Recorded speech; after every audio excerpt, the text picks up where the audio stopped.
the first tier 1 they got, by the way. 21 minutes in. IG got that first tower, so definitely highlighting the issues that the lineup has with that compared to EG's taking all the tier 1s. Yeah. But this is when it starts kicking in. Sven is fat enough now that he can just go for it. Yeah, he doesn't care the tier 1 towers are down. He can either force down the buildings or feel comfortable enough to farm inside of his own jungle. But you're taking the tier 1 towers, Sven's still number 1 on the board for net worth. We kind of expect that with Sven to be a couple of thousand ahead. But when the Omni-Knight is still, like, he's also in the 10k. Like, it's not licensed yet on YouTube. Oh, he blinks! Dodges the Storm Bolt and retreats back to his friend Crit in the bot lane. I think they didn't realize, else Sumpoker would have definitely opened on him with just an attack to begin that. So Zai, quick reaction, hits out. And but the trade-off now is going to be that bottom tier 1 tower. Burning's already pushing towards it. I don't think EG are interested in this. They're going to try maybe for Roshan. Why not? It's not that fast yet. And with the shrine there, it's dangerous. Burning's already coming. They're not going to look at the There's shrine. the Observe Ward on the hill, I think. Yeah, it's actually being de-warded now by Crit, so they know what's going on. They might think they're in the pit because the scan... Oh, that's really nice by EG here. So the scan was red, and IG are going to assume, okay, they just saw multiple of our heroes in the bottom area. They're going to try to roach while we push the tower, and they try to catch them off guard, but EG one step ahead on that move. Oh, Samael. that failed a bit. He has a force staff, though. Good item choice, by the way, I should mention. One of the best items against Riki. You have to get out of that damage zone screen. It is an issue. OP. Universe is looking for it. The RP will connect. You still have the shield up, and maybe they have enough control. Burning comes in. The stun's over on the Doom. Sleight of Fist, and they're out. The Rock will connect with a 4-man fatal. And do some level of damage as only Bobakiri manages to hit. OP goes back in again. Burning looking for the cleave, and he's actually doing it. Oh, winning die. It's gone, but Arteezy with the spin. He's the man to stand his ground. They'll see Bobakir over in the tree lines, skewer in, shockwave him down. And it looked like when the Rock dropped that IG had the advantage, but nope. Omni being doomed is such a big deal. And Ember had to hard disengage as well. He got so low from the opening from Samael that he got he's going to jump there. He went on to XXS. Oh, he's more than fine with this hood. You know, 4-star down. He didn't actually get over the ravine. This could become a problem if the heroes get to respawn in time. 10 seconds on the Riki. Oh, they're going to be fine. They can just page out. Yep. There's still no rock. Oh, they killed the biggest hero in the game. They got the kill on Sven. A lot of golden experience. I believe the last hit even went to Arteezy. It did. So that shifts the balance a lot. He's catching up.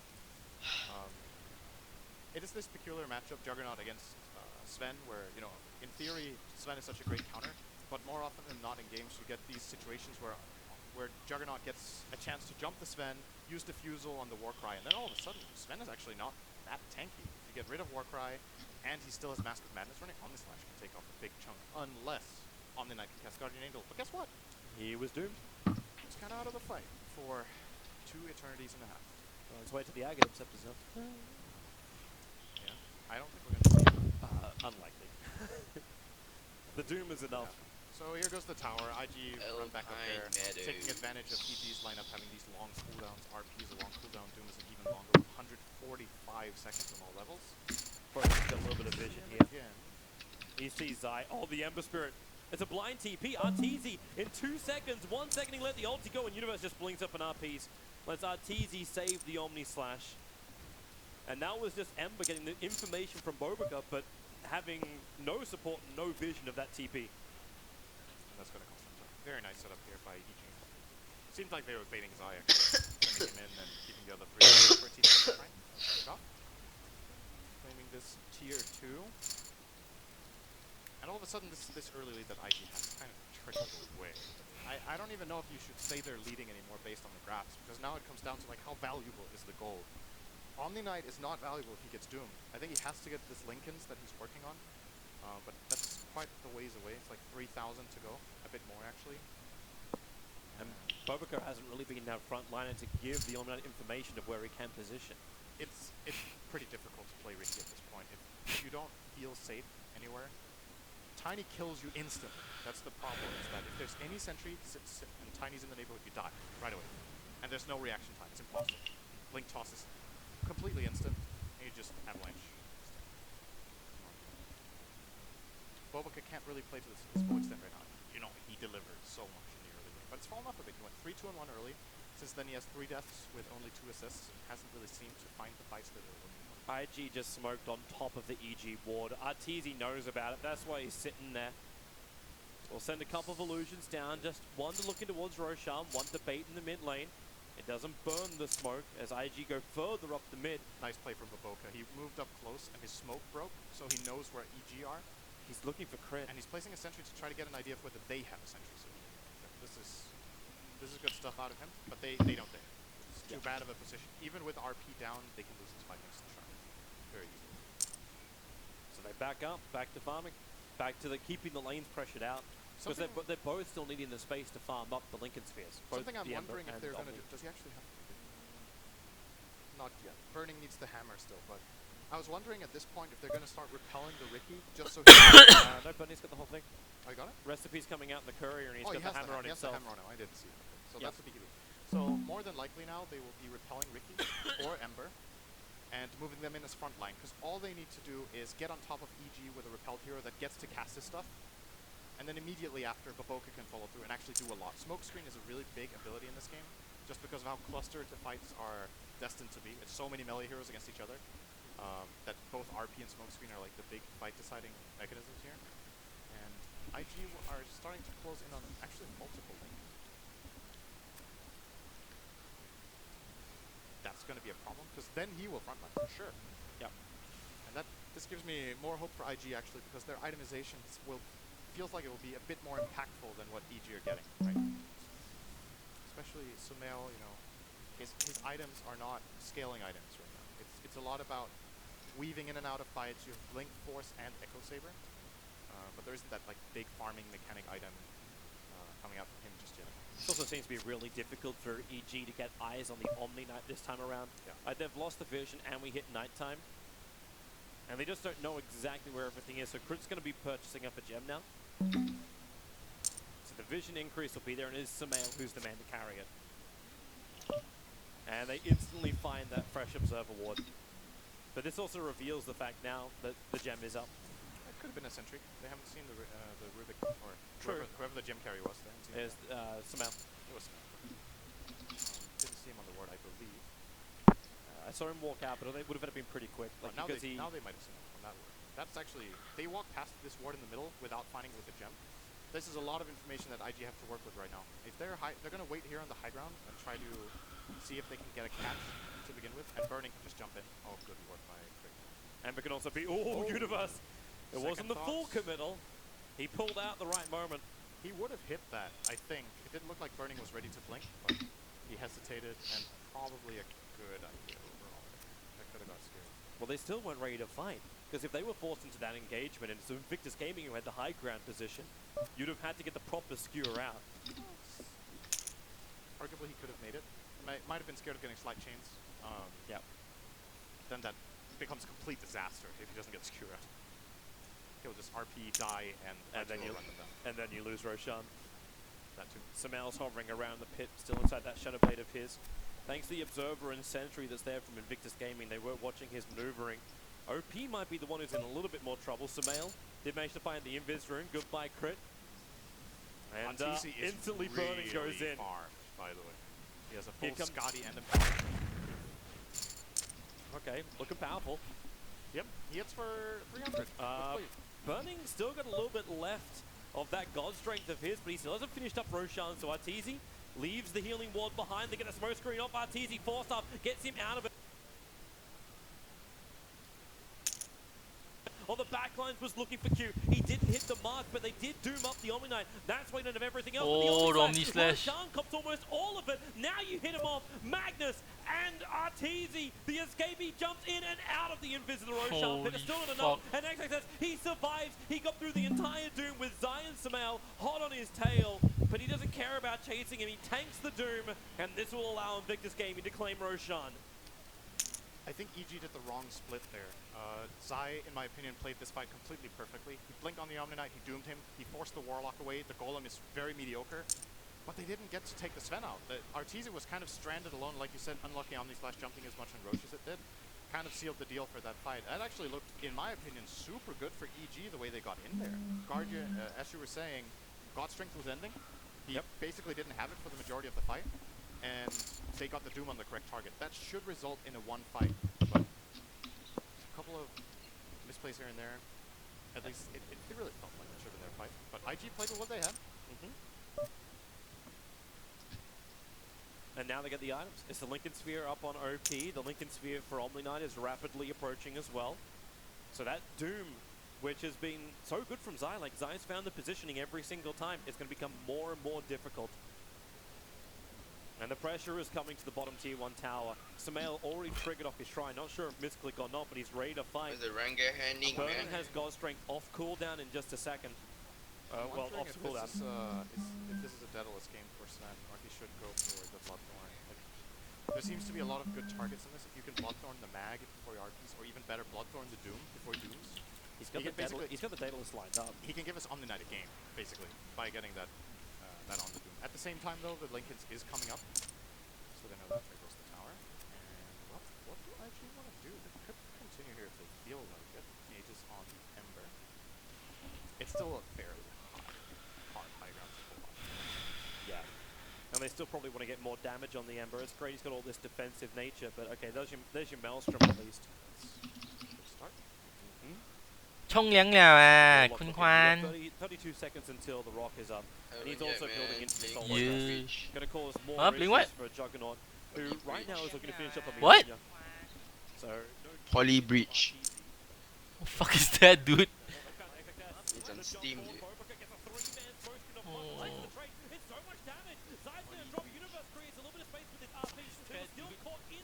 Reading breaches. And maybe there is enough damage. Crit's brought down. TZ stands his ground, but there is no wall. With the spin, OP is low. The damage output, OP, the Aegis will burn, but it's still a triple kill for Bobrica. He will be happy to man mode this Doombringer. Warlock will need to help out. He didn't even drop the rock. He has enough now. The Searing Chains hold him in position. OP with the Spirit, jump forward. He'll have enough and he'll do it. Zai will end up falling. That was a dive back from him. 6-3 handed down. That is really big. The swing kicks it around 3.7k in the goal. This Ricky is a really big problem. Again, they get the Doom on the Omni Knight. They get what they thought would be a good jump. 3 hero smoke screen, pops his ultimate. I think Ricky did about the same damage in that fight as the Ember or the Sven. Like just his ulti until he died hit 3 heroes 4 or 5 times. And that is with a diffusal blade, by the way, so... Well, we saw this earlier today, right? We saw it with Kuro. Yep. And the amount of damage he was able to do, where he became really the proper third core. Absolutely. This is just very good timing for him to hit that spike that they kind of needed in that fight, actually. If Boboka doesn't have the diffusal, that the outcome of that might be very different. At least for EG, they did manage to bring down the Sven in the end. It looked like they weren't going to manage, but they got him down. But now the big problem is, I think this item pickup is one of the most important in the game. Omni getting this, Lincolns. If they are quick and want to, they can even drop Ember's Lincolns on Omni as well and have them double protected. Well, what else does EG have that can trigger the Lincolns from far? Zai's going in for the Aghanim Scepter build. He actually is doing it, as opposed to like even having a trigger item. They have Spell Steal, Fate Bolt. Both of those spells have really good cast range. Telekinesis, a little bit worse, but still good. That's kind of about it. Omni Slash, but obviously it doesn't really do anything, but gets rid of it. Sumel's coming in for a kill on bottom. But it's an Ember Spirit. He just spirits up to the top lane. That's where the rest of IG is. They're getting ready to fight. They actually smoke through the mid lane, so they're wrapping around to the bottom. TZ's going to be pretty close by. Bobrica might be able to reveal his position. In fact, yes, he will. He'll see him. A quick smoke screen, diffuser blade charge, and the perfect storm bolt. But you're watching Universe. He's wondering if he should actually help out here with the RP. TZ with the spin moves up. There goes your RP on 2. It's more space creation, and the Guardian Angel plus the grease being triggered. Magnus trying to run out this one, but the upheaval is making it impossible to walk. Even Burning, jumping in, 2 hit, or 3 hit. He'll get 4 onto Crit to bring him down. Omni Slash now doing its work, but TZ has to keep the damage going with the spin. They look towards Burning. Maybe they can kill off the Sven. Yes, they can, but really, at what cost? You did manage to doom up the Omni Knight. You managed to get through the Lincolns, but he got everything off beforehand. There's no creep wave, so they can't get any pushing done, but that was still a very great fight for them. First time we see Omni Knight cast a spell in 10 minutes. Yay! Woo! beautiful. That must have been really fun. He got to play his hero. Celebrate good spells, come on. Can you imagine being level 20? You had the greatest laning stage ever. You're level 20. You barely played your Oh, that's gotta be so He frustrating. was a sponge.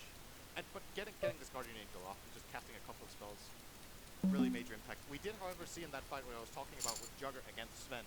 He catches him off guard, the BKB is running out, and then he purges off the immediate Warcry from the Sven, and he almost solo killed him with an Omni Slash. And this is a really farmed Sven, so the plays still exist for EG, especially if RTZ gets his next item. That should push him over the edge where he can almost always solo kill the Sven if the purge gets out. We're not there just yet, and of course, it so much depends on whether they lock down the Omni or not. Great save, Because great of save Hunt by again. Universe, by the way. That was really huge that he got the skewer off. Crit. He didn't feel comfortable running down the river just then. Threw down the sentry ward. Yeah. He does a lot of damage in 300 Oh, he's gold. spotting And all now of we see them. 3 of them. The smoke screen. It catches 3. The 4-star get crit free. And Sumail blinks along with him. Where's the gem on IG? Did they lose it? No one's holding on to it. It's in the base. Okay, It's so they're in the hiding. Radiant base. Okay. Yeah. I think at this point you should pick it up and go for a little bit of a scout. Now that you know where EG are, and you are the way you're moving your heroes, it looks like you're pretty confident that your jungle is fairly safe. So you could go for a little bit of a scouting mission with Ricky, try to find a couple of wards, at least in their own jungle, just to get that information. Using the base, whoever is probably not a good idea. Oh, exactly. With the Deso. He's going for a little bit of a checkup here. Sumail is hunting though. He has a dust. This Ricky deals absolutely insane damage now, by the way. If Sumail, Sumail can't even find the opening because he wants, like, even if he blink jumps, you're still going to have time to get the tricks of the trade-off. I want to see him every kill. Just to see everyone from EG die. I think he two-shots Ruben. Well, to be honest, Crit doesn't really have a lot. Like, he's I think, very happy to have over 1k HP. It's a support Ricky two-shotting. That's what I think This he's going to do. isn't a support Ricky, man. Like, this is the 4th position. If you There's say actually so. 2. Oh. And now Roshan. Bobica should be attacking because he does a lot of damage. Look at that. No, yeah. This is a lot of minus armor. It's Solar Crest. It's Desolator. It's Roshan. Yep. Aegis going on Ember again. Oh, he's level 25 with Octarine. This is when he gets really nasty. He actually took the cooldown reduction over the Searing. Actually, the first time I've ever seen that. So the hero got nerfed, if you remember. The talents were different, so you could get cooldown reduction in the 3rd row, and then you could get Searing Chains in the 4th row, and now you have to choose between them. Look at Arteezy. You went from The Observe Ward let them see it. Arteezy, he's able to get the spin off. The smoke screen came very late, but OP's on his way in. Side of Fist Syrian Chain? No, he'll hold on to it. Oh, sorry, back to your explanation for everyone. Yeah, I wants to know. wonder what the reasoning is behind this. I could be wrong. Maybe this is the new way people play Ember, but I still feel like after this patch, I've mainly seen Embers going for the 2-second Searing Chains. So what does he really limit or reduce the cooldown on? Cooldown is Linken's, that's really nice. Cooldown is Blink Dagger. And of course, Sleight of Fist has a really low cooldown now as well. It's great, right? It's really low cooldown on everything. It's Octarine and this 20% CDR, so it is strong. Does it outweigh 2-second Searing Chains though in this game? I don't know. Are there any Lotus Orbs in the Dire even? Actually, there's nothing that counts. It's literally a 5-second route every time you cast it. But alright, gonna go for the 3-second one instead. And it's a trade-off, right? I think the choice is way less obvious now for sure, just because of how much 20% is. It's really, really good. Yelner coming up, gonna be low cooldown of that as well. And meanwhile, IG like to keep the status quo. Keep the farm flooding in. TZ still focused. Yeah, Arteezy's still number 1 in net worth. He's only there by 800 gold, and he's going straight in for a butterfly, his next item. He still needs to be careful. Even with evasion here, it gets tricky if he's close to anyone. Yeah. Burning's Cleave will destroy. Bobica, solo kill, Universe, Diffuser Blade, yes, your 4 stars, jumps forward, Bobica, he's attacking him from the front with the tricks of the Oh. tree, he gets the kill, he solos Universe, and maybe now he goes for more. Ember Spirit will come in, another Diffuser Blade charge. GG. Zai is hiding in the tree line, so OP jumps in. He didn't clear off the right trees. They don't know. Zai begins his TP, and he is out. Count your lucky stars. That was really, really close. OP guessed wrong. He checked top and Zai went slightly more on the left. So that could have been even worse for EG, but they salvage it a bit. The heroes will be respawning before IG's way. Actually, they have a wave here, top. Uh-oh. Sven hits hard right now. This is a very quick push. He doesn't even have the full assault cuirass. It's sitting in his quick buy. Sumpoker, however, copy a little bit of damage. OP jumps in. He was looking for the searing chains from Arteezy, but the spin just lasted a little bit longer. He's got him back up again, and Juggernaut! Here goes your rocket. Caught Samael as well as Arteezy. The fight underneath the shrine, but even that regeneration is enough to save him. The gems on the deck, Crit is going to be able to regather that one, but first of all, he controls up OP, but OP's happy to fight. He gets another searing chain route over on Samael and Crit. OP, Lincoln Speed will trigger, but the damage on the route to jump in, do the RP, skewering back Sven, but he's protected by the Lincoln Sphere. He one hits into a purification kill over on that poor Rubik. The Golem's doing the objective-based gaming, bringing down the fortress while burning. He will finally be brought down. The damage is there from Arteezy, but the life may not be. Another shrine having to be triggered. He looks towards OP. The trouble is Sumpoker will drop IG. They're losing players quickly, but it may still be enough for them. Universe can't do enough. Even with this buyback, they have to bring back another one, and it will be Arteezy. To the front lines, defend the melee racks. He runs in, goes for the spin. The damage on OP is so high. Over 1,000 gold is 1052, higher than the GPEM of burning before. Arteezy will take the money off OP, and they will have enough damage to kill off this Omni Knight with the support of Universe. They'll get the kill. The Rax remains intact.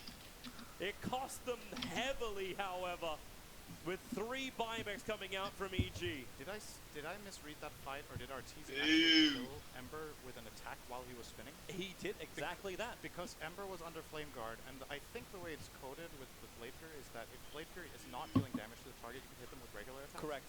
So actually Arteezy got the kill off there because Flame Guard was on. That's a very, very weird interaction. I think that's what's happened. At least that's what I saw. Yeah, I saw exactly the same. Yeah. Crazy fight, but he did so much damage. He did 10,300 damage in that one fight. RTC! Oh my godness! Samael did end up dying, saving him with the Force Staff, but I think they have to do something like that not to concede the racks for free. Afterwards, he gets the full Omni Slash off on the Sven, immediately purging Guardian Angel and Warcry with the same diffusal, kills him off. Poly Breach 咩撚 game 嚟嘅 bro? Overall, really nice play, and still, that fight was so hard because they had to commit the Doom on the Ember, but he had the Aegis. So when he comes back up, IG are basically playing a 6-on-5 without Doom, and that they're just not going to lose that. Yep. That's going to be the inevitable outcome of that, and an inevitable, apparently, 25,000 gold lead. Okay, that's a bit more than I thought it was. It seems very heavy in favor of IG, but while you're still running the Magnus buff up, like it's still a little bit deceiving. Like EG still have a lot to work with. They only lost their range rack, so the momentum in the lanes isn't really that heavy against them. If they lose the fight, now it's over though. Both the Jugger and the Mag fought back there. I think there was even a tertiary hero, was there? You had buybacks in that one as well, yeah. all 3 cores. Yeah, you have the Doom and the Rubik, you still have buybacks for EG. And it's a 4-minute 30 cooldown, so this is pretty much an all-in. I really like this play from EG, that they pose up aggressively, they take over the hill. They wanted to pick. They wanted IG to come out and say, oh, well, EG's just going to get control of their lanes back again. Now burning, he'll jump in. It's over on Samael, the force off out burning. Actually, oh boy! Samael just got Game of Thrones decapitated. The rock will fall down as well with the Agnes buff up at Universe. Maybe with the RP into the Omni Slash. It won't do jack. GA is up. They don't have the damage. Now it's going to be the Juggernaut. Arteezy, man to dodge all you want. It's still going to be burning, having a double kill. It was all in. There is no Arteezy for 2 minutes, and that may have been the fight to win the game. That fight ended up awful for them, but I think it's the right choice. Arguably, they maybe shouldn't have... And they called it. They have actually called it. The Doom didn't even kill off Sumpoker. They used the Shrine to survive, but EG understand when this game is lost, with no Arteezy to defend, that is in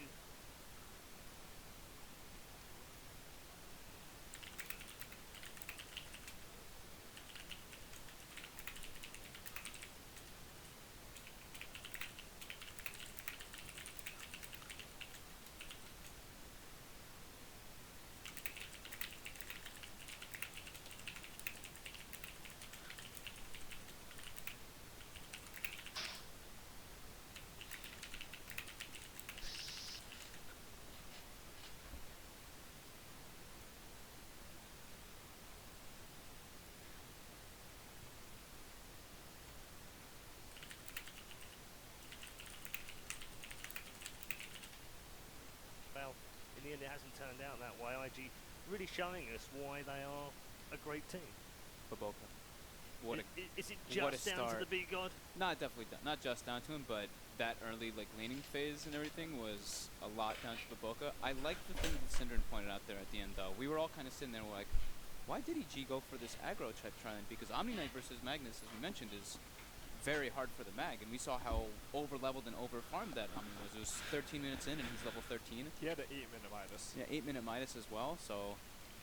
EG did, however, kind of like bring it back a bit. They were kind of like evening it out at one point, and then they go for that Roche fight, and... Yeah, that's where Disaster. IG really started Yeah. just coming ahead and getting We'll big take a look at advantage. the highlights in just a moment. Ali, I get the understanding that you learn more by losing. Have EG learned their lesson that you don't give Baboka the Ricky now? Have they learned that? To be honest, I think if a couple choices were different this game, I think EG would have won the game. They were coming back really well in the mid game. They have some. I really like the Yash into Diffusal by Artur. He was able to purge a lot of stuff, and I think they were just a couple of itemization choices away from winning this game. I think if Doom was just a bit more farmed, he picks up this Crimson Guard. A lot of people don't know this, but against stuff like Backstab, you actually block double with Crimson Guard. Against stuff like Sven Cleave, you block extra with Crimson Guard effectively.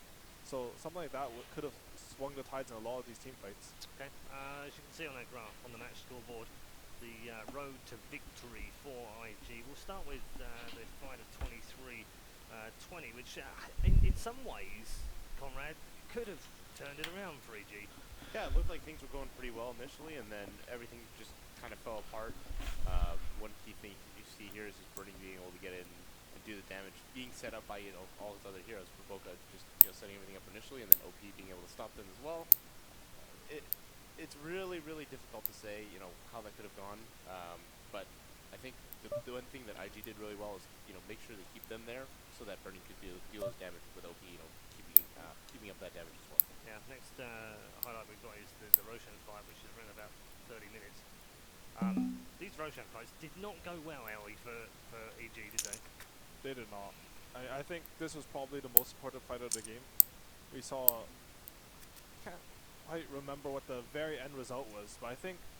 Was this the one we had an unlucky Omni Slash? The Yeah, Omni it was. bounces Yeah, onto the Roche. Omni Slash 3 Yeah. and 4 hits there. all 4 to hits. Roshan there, and they just completely lose out on this fight. When you have lineups like these, which are very team fight structured, the Roshan pit's the place where you get the most even team fights, and losing those will be the most determining of like the next, like I'm going to say the next 15 minutes of the match, and Yeah, just losing that fight was just. It seems like catastrophic. IG all the way through DAC and here have always had very strong Roche fights. We pointed out Secret weren't always prepared to go in and battle them there, so interesting that they won yet more of those kind of fights against EG when it really mattered. Our final clip is a big team fight around about 36 minutes into this game. It was kind of over for EG at this point. You and I came back quite early actually at the end. It was about 3 more minutes at the end of the game, Ham, but the seeds were already sown by then. They were already on a losing streak. Yeah, I mean, this was pretty much like the ending. This is, I think just before this, I think Baboka solo killed the Magnus as well, or Yeah. maybe just right after this, but you could see the power of the Omni Knight pick coming out in here, in my opinion. It was like almost every time the RP would come out, Guardian Angel would come out. You can only defuse one target at a time, so it's really hard to be able to burst them in that.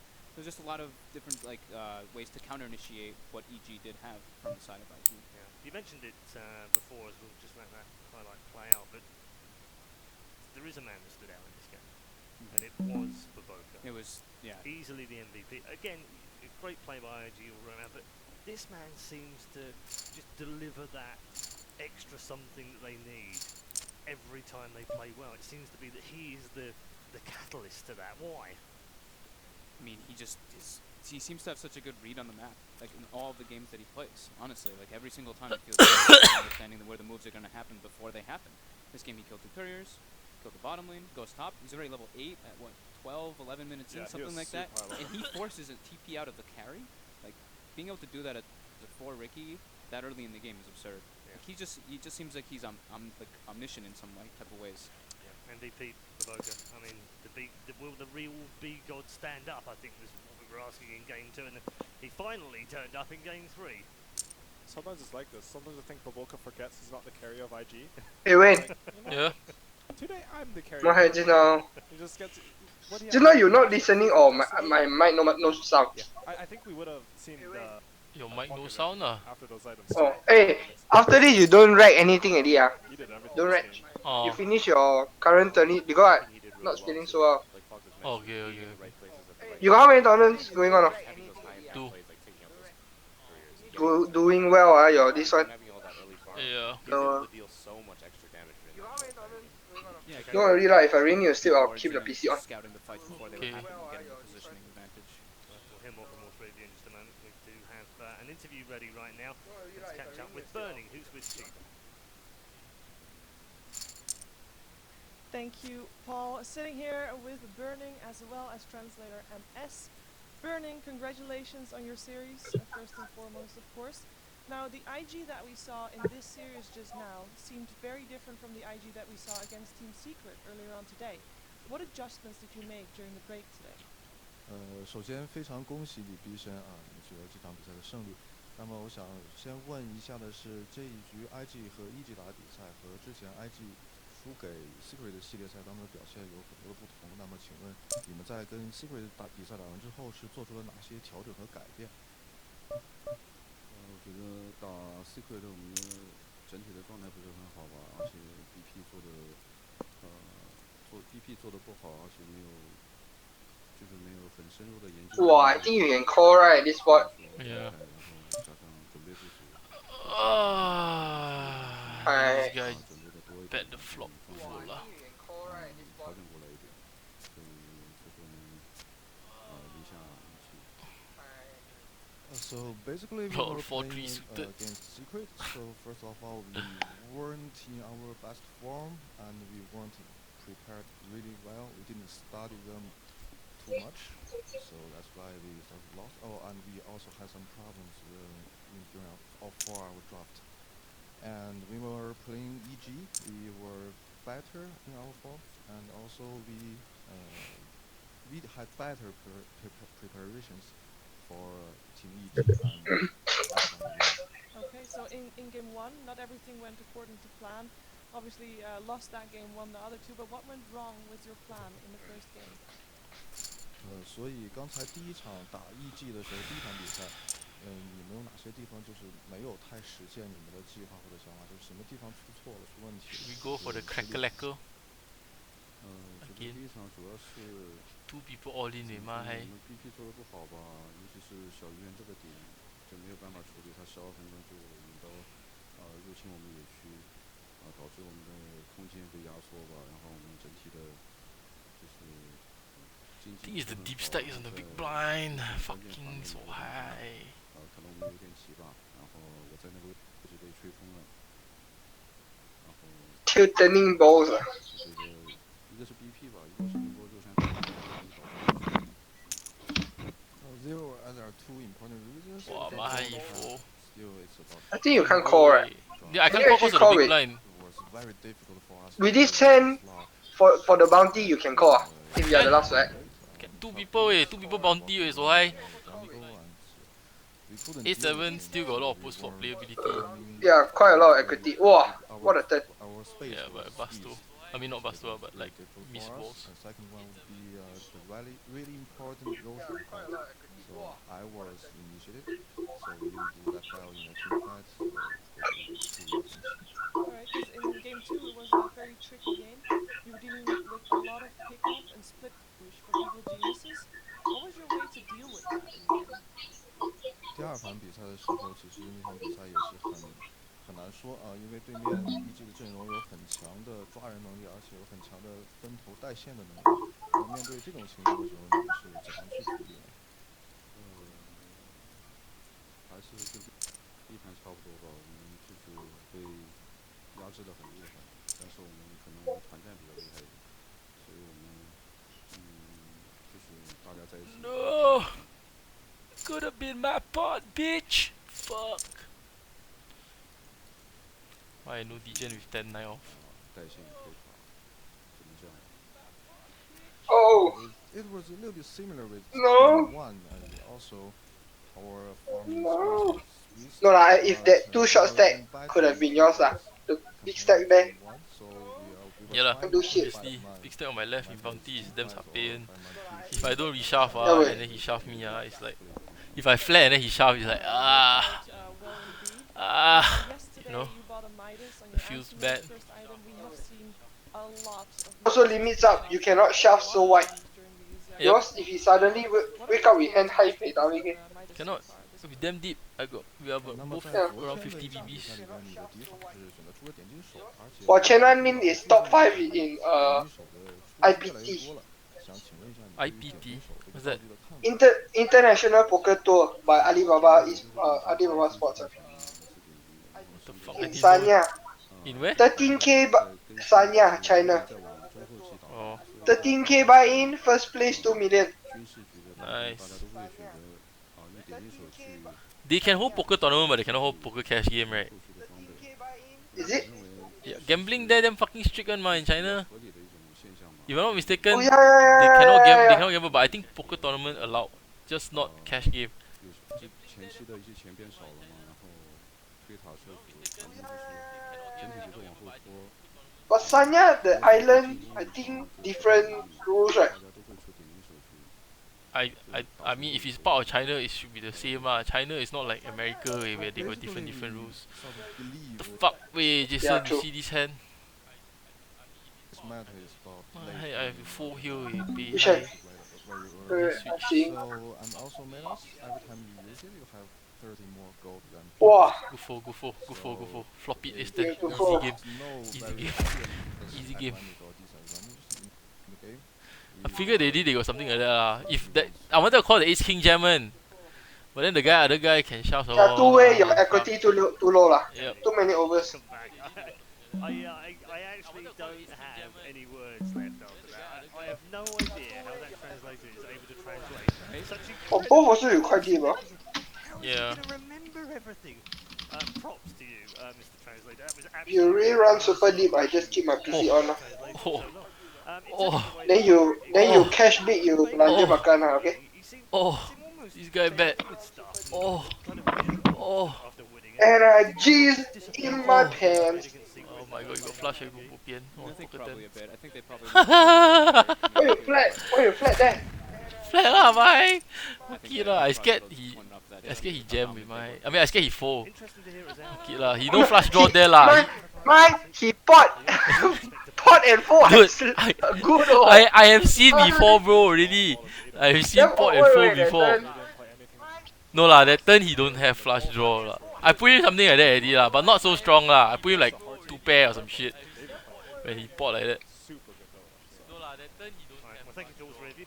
I put him something like that already lah, but not so How much of the bounty? Yeah, Here? this one is Oh, damn this one is small small, only, eh? bhai. This one fucking small one. This one is 55 cent buy-in only. Oh, another one? The other one is 220. The other one I got $4. Yeah, I saw the whole one. Currently. Can we see some more? Yeah, later if you win the tournament, you belanja makan lah. I win tournament, I fly Taiwan tomorrow, bro. Serious bro. Actually no ah. But how you catch This one up? still very small only. Yeah. This one still very Oh small. yeah, I have to catch up for you.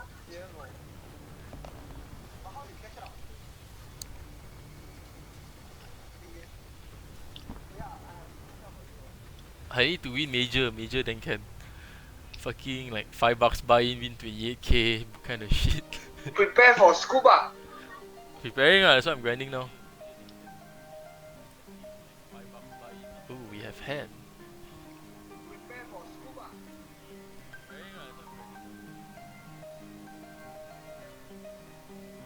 How you know I'm streaming, dude? Got notification man? No ah.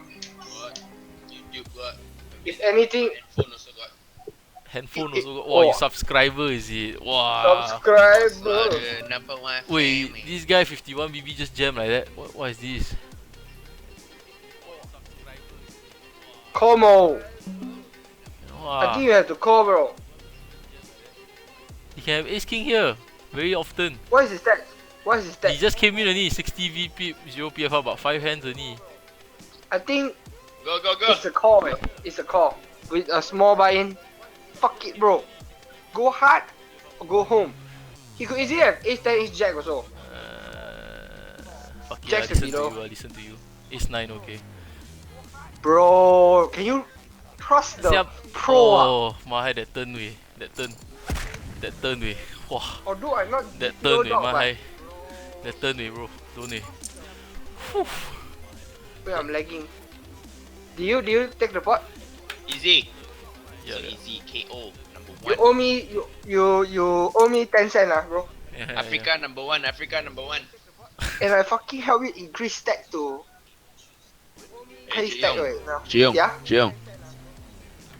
You're Yeah? the best, man. Thanks, thanks. I try I always try to get better you know.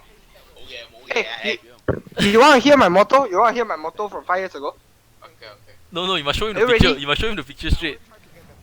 Are you ready? Are you ready?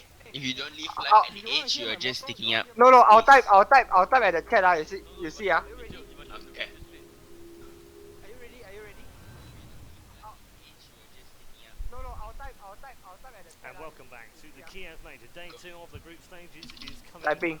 to an end. Type Lana, And bye. more series to Never give up. Strive to get better. Wow, that's good, man. That. go. Find out who's So going through the round high of 16, good. and rather where they go in the round of 16. Show picture better. Wait, the other day got people post. Got someone post. On to the main event in 2 days from now. We'll have a Kai break to Yeah, Kai post I think. rest and relax. Kai damn soi.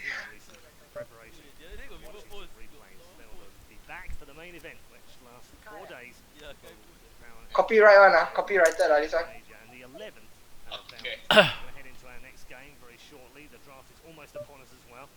Quick introductions for our new panel. We've got Comrade back with us once more, 1437, and Purges. It's always nice to have you guys back with us as well. We'll get into the Hey, draft dude, pretty Jiyong. quickly as well. Haven't I seen you in CNC person versus before, these- dude? It should be, in theory, Verge. Have you? A really cool matchup. Are you same age as us? It seems like both of these teams have been on. I believe so. Yeah, it's 25. very different than we expected going into it. A lot of people. I really think focused on so. both bottom Okay, four never mind. Are you the looking at Sharks tournament people? before KL it started, but Sharks now they're people? both looking really solid. What is Yeah, KL shucks. Sharks? Their performances are great. They're Okay, bye bye. BRB. What is KL Sharks? team drafts, and they're consistent. It's something that even a lot of these players haven't had historically in their careers. KL Hunters. He had a lot of choke problems. Oh. KL Sharks. DC players Zima. in or out with success, so it's really cool to see them both doing really well. Yeah, what do you make of TNC? Well, Does he play League? No, he doesn't. Hit the ground running, have been so There. I Oh, think you they've push been him into around the picture. together, like some of the players, so they have pretty Oh. nice energy. They pulled out a lot of strategies they did from even TI6 and tried to evolve that. And in a way, I think a lot of teams don't respect them enough, Right. and that's also that's also a factor when it comes to playing. Like these guys, they have their own style. When you see in Southeast What the Asia, fuck that dude they doing with 50 BB don't shaft? really use faces that much, but that's because like faces don't know, style but is more, like, don't ask me, dude. outlet Got to go, I think he got to how go. TNC play. Probably, And, yeah. if the other team would study them, I think he better, late ratch and they then could also evolve want to something like double that up to try to fast. beat what TNC do. Okay, we're going to talk about DC. You all start 10k meh? Is up and running, so let's get into it. We've had 4 bands, 4 beats. 5k. Oh. He shot He 5k, already right? double up. So far He shot 10k, bro. with this draft, although there is a dance, they haven't seen a huge. Oh yeah, 10k. Ulu libu ah. Yeah, it's been one of the interesting things. I think He moved the bottom line. it's just been an overall very solid offlaner so far. But the big key thing So, for me is Tim's own spirit. He's phenomenal. So I Seen need. already been spoiled today. Yeah, and it's a pleasure to see it again for sure. But on the digital chaos side, we see the Legion Commander, and that's one of Bulbo's favorite heroes, and they think it's really, really strong right now. DC and The other big TNC. thing is, on the Warlock. Oh, Pinoy versus Pinoy, this one. And I'm thinking that Abed versus his old team. No, actually not his old team. Actually, was Abed in No, Abed was not in TNC. I'm glad we've got a chance to see the new digital chaos as they were. They were, of course, on X through the qualifiers. Take Tao ban Meepo, you see. The favourites, they came through the bottom of the bracket. Kevin, very much the underdogs almost coming in. And now they come here in the blue, white and yellow of DC. That's quite a rise. Purple, gold, and Is it purple, gold and what? Purple, Definitely colour? purple. purple and yellow.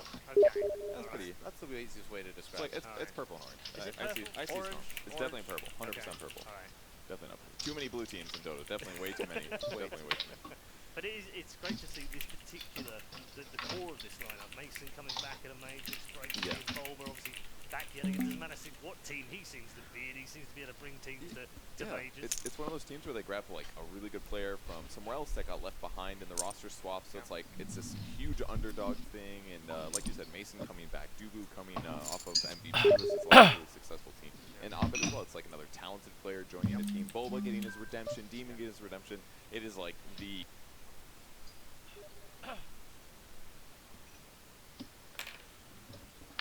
story really for underdogs. Suns fan team. It really is. Well, you can't say that anymore. That's copyrighted by Suns fans. Yeah. I think one of the interesting tweaks for here is, Bubble kind of got his little bit of Renji talking about left behind. Just be able to beat Liquid there. That was a very intense game, and it was very surprising to see DC take that. But now we have Demon coming up against TNC. He was one of the major factors in their performance at TI, and it's curious to see if he might have some inside knowledge or some sort of history with these guys and see how that reacts. Yeah, it'll be very interesting to see how that pans out. So, second phase bans and into the second phase picks. What do you make of this so far, Stephen? The thing that interests me the most is that Mag has been untouched through the big phase. TNC. Why TNC got one player look like me? What the fuck? It was against Nine both games, and Boba what the fuck? How Legion is one of his favorite hero, but he actually likes Mag much more. And Wait, I go see. That, they didn't go I don't know who is he also. Wait. TNC. I think when you play against TNC. Hi Wayne, I see you playing. Hey, what the fuck, dude? Serious, dude? That guy look like me, wait. What the fuck? Will eventually become even harder carry than the one TNC will most likely draft. So going towards the Warlock, they're Dude. Really look like you, yeah. more about the laning stage, and TNC are also doing the same with the Darkseer, Earth Spirit. Both these heroes have strong team fights, but they can also pressure Mason's lane, who typically wants to have a good game so they can create the tempo. Wait, is Demon the small boy?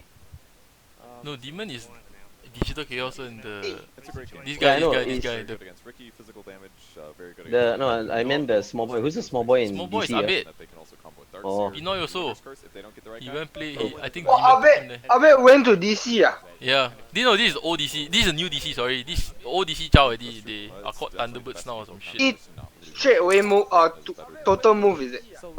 Yeah. He's playing there for. This is the first major. He went to US. You see that guy in the back, right? Wait, Jason. Wait! Why? What the fuck, dude? Why? Serious? Like calling, wait. What the fuck, wait?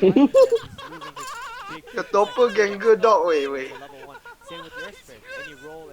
What's the fella's name? I don't know. I'm not sure. Oh, the new team is Thunderbirds. Yeah, that's what I said lah. What the fuck? The new DC, the old DC is Thunderbirds. On the other bright side, because they have Earth Spirit, Darkseer, it makes it so that Legion might. I said that guy is Sam H, trying to become Sam Hui. So it's like it relieves some of that Who the fuck is pressure, Sam at Hui? least, and like you said, plans better for the late game. This player. No, it's not Sam H. Which one? Let me see. Maybe it's Teams. Oh, Oh, go be cuckoo. One key thing is No, it's not Cuckoo. It's definitely not Cuckoo. Oh my god, I think it's Teams, dude. Yeah, I think it's Teams. Yeah, teams. Okay lah, like that look like cock lah, but from that From the side, angle, from the side. yeah, side lah. Now that you see him properly, don't look like it. From the side, dude. It's that angle only, dude. Wait, dude, serious, dude. Why? What the fuck, dude? I keep. He look like me, wait, what the fuck?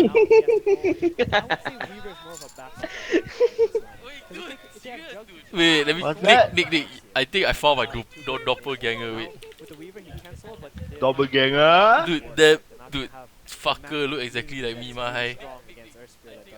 I feel like it's mid to late game. Like from front, no lah, but from the side, fucking. What the fuck, dude? Earth Spirit abilities. So as long as maybe he's not the first person to take the attack, like Shadow means better. Make him frontline, put the Warlock heals in the solar. Doppelganger. And hit those low armor. Hey, fucking Indon playing boring lineup, we. Indon. Huh? What Indon? Yeah, TNC is Indon, man, no meh? Pinoy so high, what the fuck? Pinoy. So the Indon. Fucker, they're boring lah, their lineup. Typical. Pop Stompers.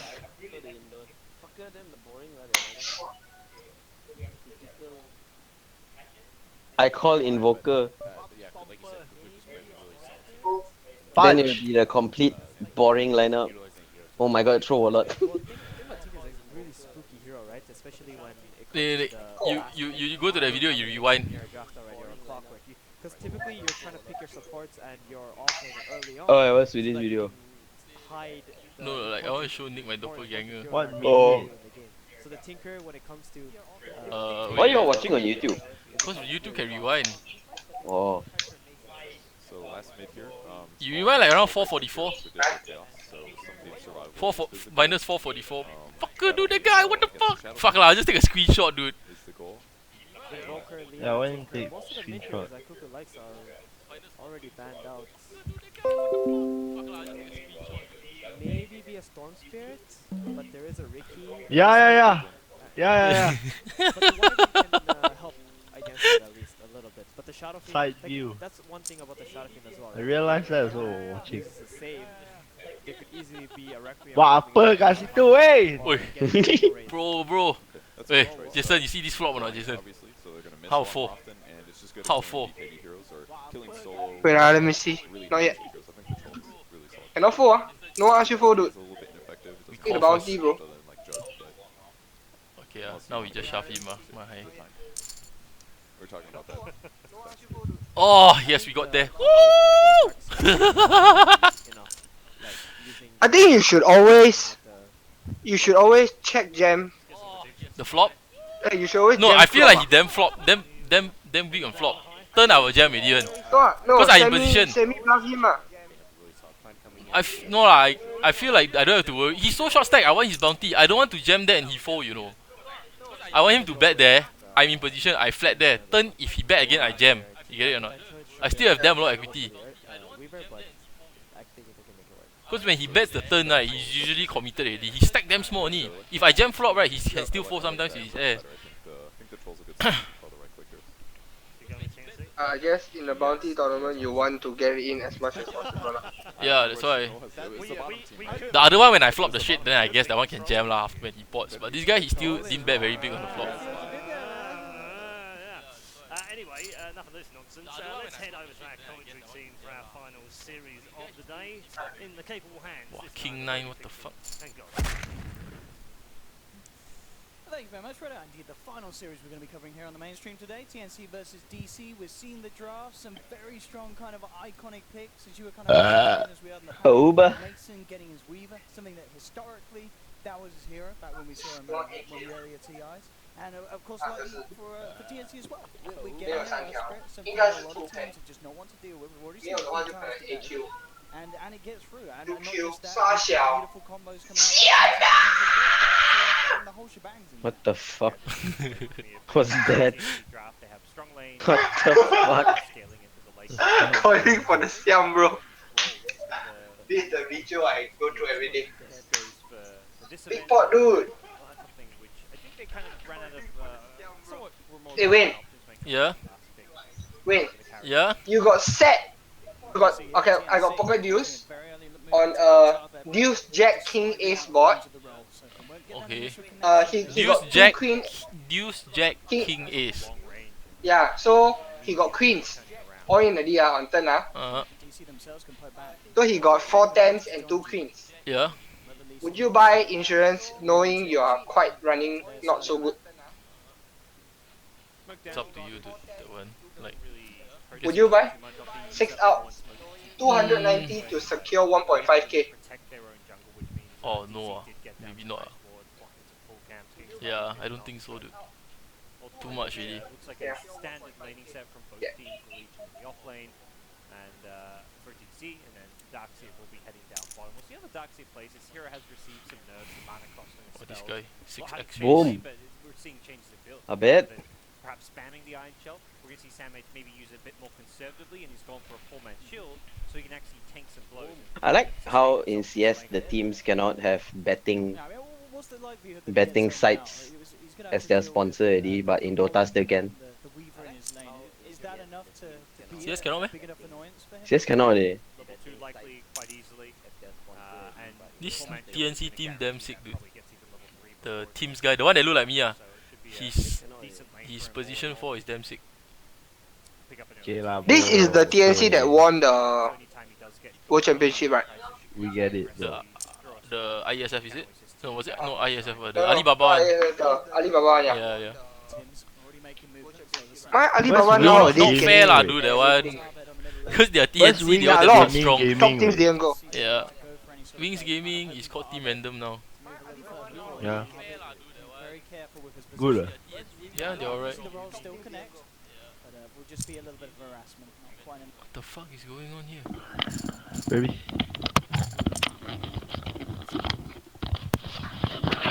Slow to allow Cuckoo to Gaming.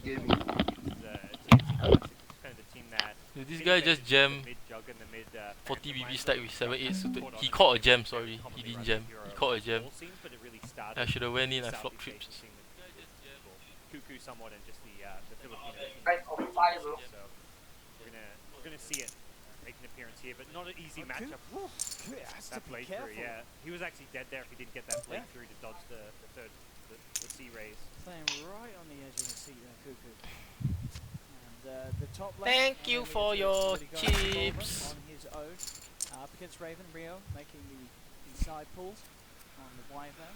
And so far, Bulba not being harassed down lane as well, so we are going to see potentially two off-laners feeling pretty comfortable, as most of the rotations have been looking The towards 220 mid now lane. fucking havoc. Tim's heading over, Dubu's made his way back and forth between there as well to make sure that Abed feels a little safer. For your chips, from, you just took someone's chip, ah? coming from the Earth Spirit. 55 cents, yeah. The fella got King Eye Flash Draw, Dong. I flopped top. Oh, it's not shown on the stream, is it? Yeah, no. I mean, the beauty of this Legion Commander in White top pick is because it's impossible. So Oh, the 55 cent one, 46, dude. in the offlane, Spit up. I think part of the reason for the troll pick is also because they wanted to have a strong lane there. Get up, motherfucker. This is a dangerous time. Scope is when, 29th. Roll landing could potentially Yeah, lead to around a there. kill. No boulder smash, but just the Orb of Venom slow with the rolling boulder should be enough to get a kill on SF with a Blade Fury support. And we're seeing it at the moment, really, the only core that's slightly behind is Cuckoo in that mid lane.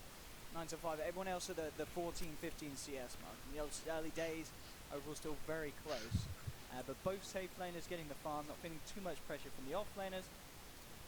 But at the same time, as you mentioned, neither off laner being forced out of their lane in respect. So.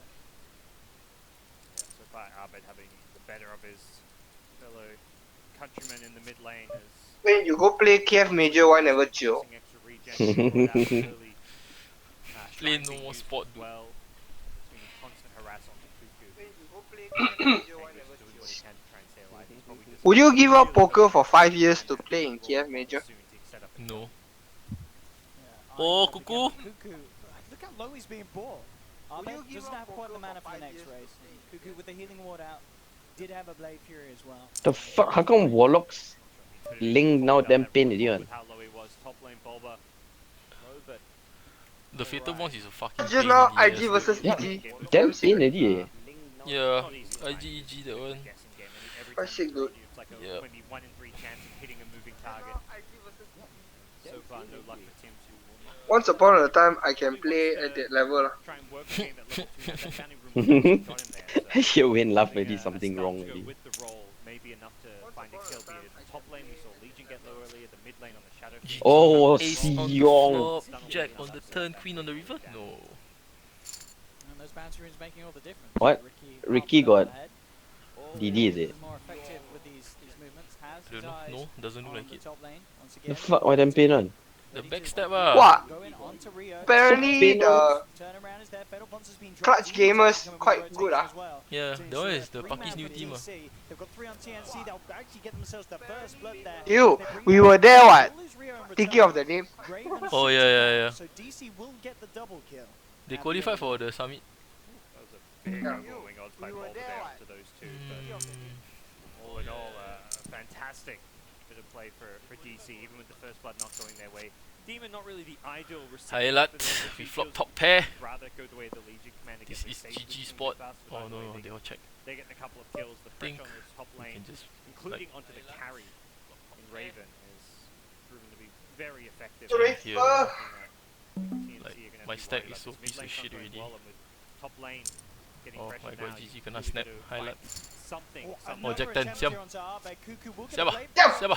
Siapa? Okay lah, we got it. Nice. Slumber, he can call them. What the fuck? God. Snap. Snap more. I thought GG that one. I thought highlights or Ace Jack, Ace Jack, King Jack. It's similar to what we saw earlier where the Royals Kanchong. came in and Jong. Yeah, what place now? 123rd. Oh. What's the payout? Show the payout of it. he may be able to dodge Wait, the close range raise, but he's still going to die to the right clicks, and that's exactly what happened there. Abed managing to outplay Cuckoo with the help of the Ricky support, and things go from good to great for this DC early game. GG TNC. Getting outplayed. Lacking in how much Tim's is able to do on the Earth Spirit. An Earth Spirit, the player that's just renowned for how solid he is, but he's having a rocky opening in this game against DC. Definitely a player who I think really shines once he has his levels. And those mid-game, late-game team fights is where Tim's has made a name for himself with like these multi-hero boulder smashes.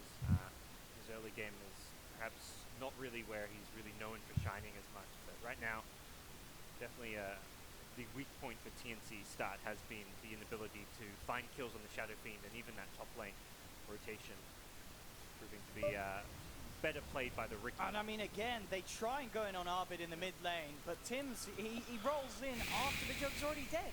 This mid lane is just, it's an absolute disaster. Top lane, Can see it right now. come through from the side of DC, they won't get the Oh, bonus wait, damage, but they do get the kill. Demon on a killing spree on this Warlock, and 7 minutes in, it's beginning to look like a bit of a shambles here from TNC. Absolutely, I mean, it's not really the expected place for the Warlock to be. You think this hero, to sit bottom, zone out the Darks here, Weaver's fine, go for some pulls, get some more farm, but no, Demon wants to apply pressure. This is a support player known for his aggressive moves. Sometimes he gets too aggressive. I mean, the classic Jimmy plays kind of stem from the fact that this guy would go for these risky plays that no one else would go for. And the poker guy you talking about? He's top, he looks to help out and support Bulba. He gets a double kill, now he gets an What extra kill off the Jewel. Not it's just like a poker guy. style to play that 5 position. He grabbed poker stars on, you know, not the NA guy, you know. Because you've got this Weaver in the safe lane with ring No, of no. help, just free farm away with that HP. GG. The Iron Shell. Oh my god. He's perfectly happy solo. They have dropped a sentry and they will find Zubu moving Yes, back man. across towards the mid lane. So TNC get the Ricky, but that was a smoker, and they need to find one of these core kills. Especially with the start of the offense. They've got to kill this Shadow. 5-9 offsuit, bro. He defend. This guy. Strong start he had. He's already Grigorino. Fish He again. moved up to top lane for DC to get this team pushed together and take down the tier 1 pressure Ravens lane. And we just have to see if TNC can do anything to slow them down. You say space creating, you Ricky. What the only fuck? dodge a smoke gank one of your teammates, but you're just getting that scouting information. You tell your SF where is it safe to be on the map. So definitely not an issue for DC. Highlight this flop. There and going to continue to free farm the Weaver down bottom. The SF is going to come back mid now. You look at the screenshot I posted at Discord. Pressure in the mid. This guy fucking big pot turn pot river. Again, these right clicks from Arbat just Pot flop pot turn pot river. Macam oh, not quite enough. The infused range losing just to saving, but it may only be for the time being because Dubu and Arbat move forward on these slash. The bounces aren't going to be enough at that low level. And another kill in the mid lane. Top lane though, TNC finding some vengeance. They'll bring down. Wow. Big hand. But in return, Drop the world, dude. This top lane. Raven just has to TP the hell out of there, and DC will at least find the Wyvern in return in this top trade. But at the end of the day, it's Mason moving in, getting a kill. Yeah, you lost Bulba on the Legion, but who cares? Arbet's getting another kill on the Juggernaut in the mid lane. And this Shadow Fiend is one of the strongest Shadow Fiend starts I feel that we've seen. Oh, this is a hero not necessarily known for kind of snowballing in the laning state. He's just completely dominated his lane and trying kill after kill for himself. Wow, my high he can call. What the fuck, Imba, this guy. Iconic rotation for him. He loves to play these aggressive carries where he sits in his lane, gets a bit of farm, get some levels, then he's ready to kind of rotate around this 10-minute mark. They need to get Arbed this. They've brought the Darks here over this time. Yeah. They're trying something different. Okay. They're wanting to throw everything at Arbed. He's already starting to make the move back. Raven there as well. They'll get the kill for sure. No way! TNC are able to Oh my god. for the first time this game, but absolutely No. necessary. It does require everyone, but it's worth it. They've got to kill Arbed. Yep. I mean, that's perhaps where the Weaver, being able to rotate the lane, has the edge against the Dark. He can go with Ace 8, give him raw bro, piano mahai. It's a necessary one because of how well SF was doing, but it's a tricky one to execute and required the smoke and getting 4 hits. He got $5 bounty also, that's why I wanted to take it from him. Heroes into that mid lane, but TNC make sure they do something to address the Arbed issue. Still, towers being lost, the top tier 1 goes down, that's the first tower of the game going DC's way because of the success in the lanes, and while 4 heroes get through mid lane, you take a top tower, so there is still at least some trade going DC's way. Tubi coming across just to have a bit of the XP, pull him very close to level 6. As he hangs around by Raven. So we'll be going to the phase SNY build on the drop. Mid lane, Arbed, very close to having the Dragon Lance complete. Top lane DC are going to make a play here. They look towards Raven with the smoke screen down. Mason closing in. Only quite enough damage initially, and Raven will get himself out. No TP cancel between the two of them. They didn't actually have the swarm up when they went for that. It was 3-4 seconds off. Perhaps with that it would have been closer kill or even, Hey, I cover him with damn deep and I jam him there, he can call with some fucking shit ace. The tier 1 mid just have the SF seated, and this is where you've got the hero to sit behind I also the don't SF get to it. get jumped. So SF is pretty safe with the heal as well as the chaotic offering. Just rolling back, not wanting to get caught in the tree line by Dubu. I just have to give this tower up. I level Even swinging his way into the lane, he's very tanky, 1200 HP. I'm gonna see Rio come in from the sidelines. Looks like they want to try and fight this. Already though, Mason focusing on the Earth Spirit on the back. The chaotic offerings drop, flips onto the Arbed, gets the Requiem through. Jug's already been taken down with the raises, bursting Samex down low. He tries to surge his way out there, but again, Wow, Arbed this fucking with Arbed. these raises on point. Picks up a third for DC in the team fight, and TNC, they come to the tower defense, but they lose the tower and they lose 3 heroes. Yeah, I felt like this push is coming with the tanky frontliners in SF and Legion Commander. I mean, they're killable, but you're fighting into the Chaos Offering. You're just setting up Demon to hit a 3-4-man rock, Fatal Bonds to follow it up, and then suddenly this damage is getting thrown around from the overwhelming odds, from the Razors, from the Weaver just scooching around. Mason just kind of cleans up there in the end. Things looking very bad for TNC now. It's one of those things where that first push coming with the level 6 Warlock, if you're going to defend, you better make sure you win, because if you fight into that rock, not only are you losing a pretty bad fight, but you're losing objectives as well. They'll drop the Sentry. They should get this here as he is surrounded by the Blade. Or maybe not. There's still a Sentry on the high ground. They'll find it. Raven will get the kill. But again, I mean, Dubu's just kind of blocking off the smoke movement. Top lane. That's going to be where DC try and make the move. Look towards Samek, but a good back kill. Oh, silence the Weaver! With the response, silence onto Mason, Oh but he my gets the god. timeouts off in time. He should be able to get himself away, but it is DC losing 2 heroes. Dual damage, I don't believe went to anyone in the end, as he died afterwards.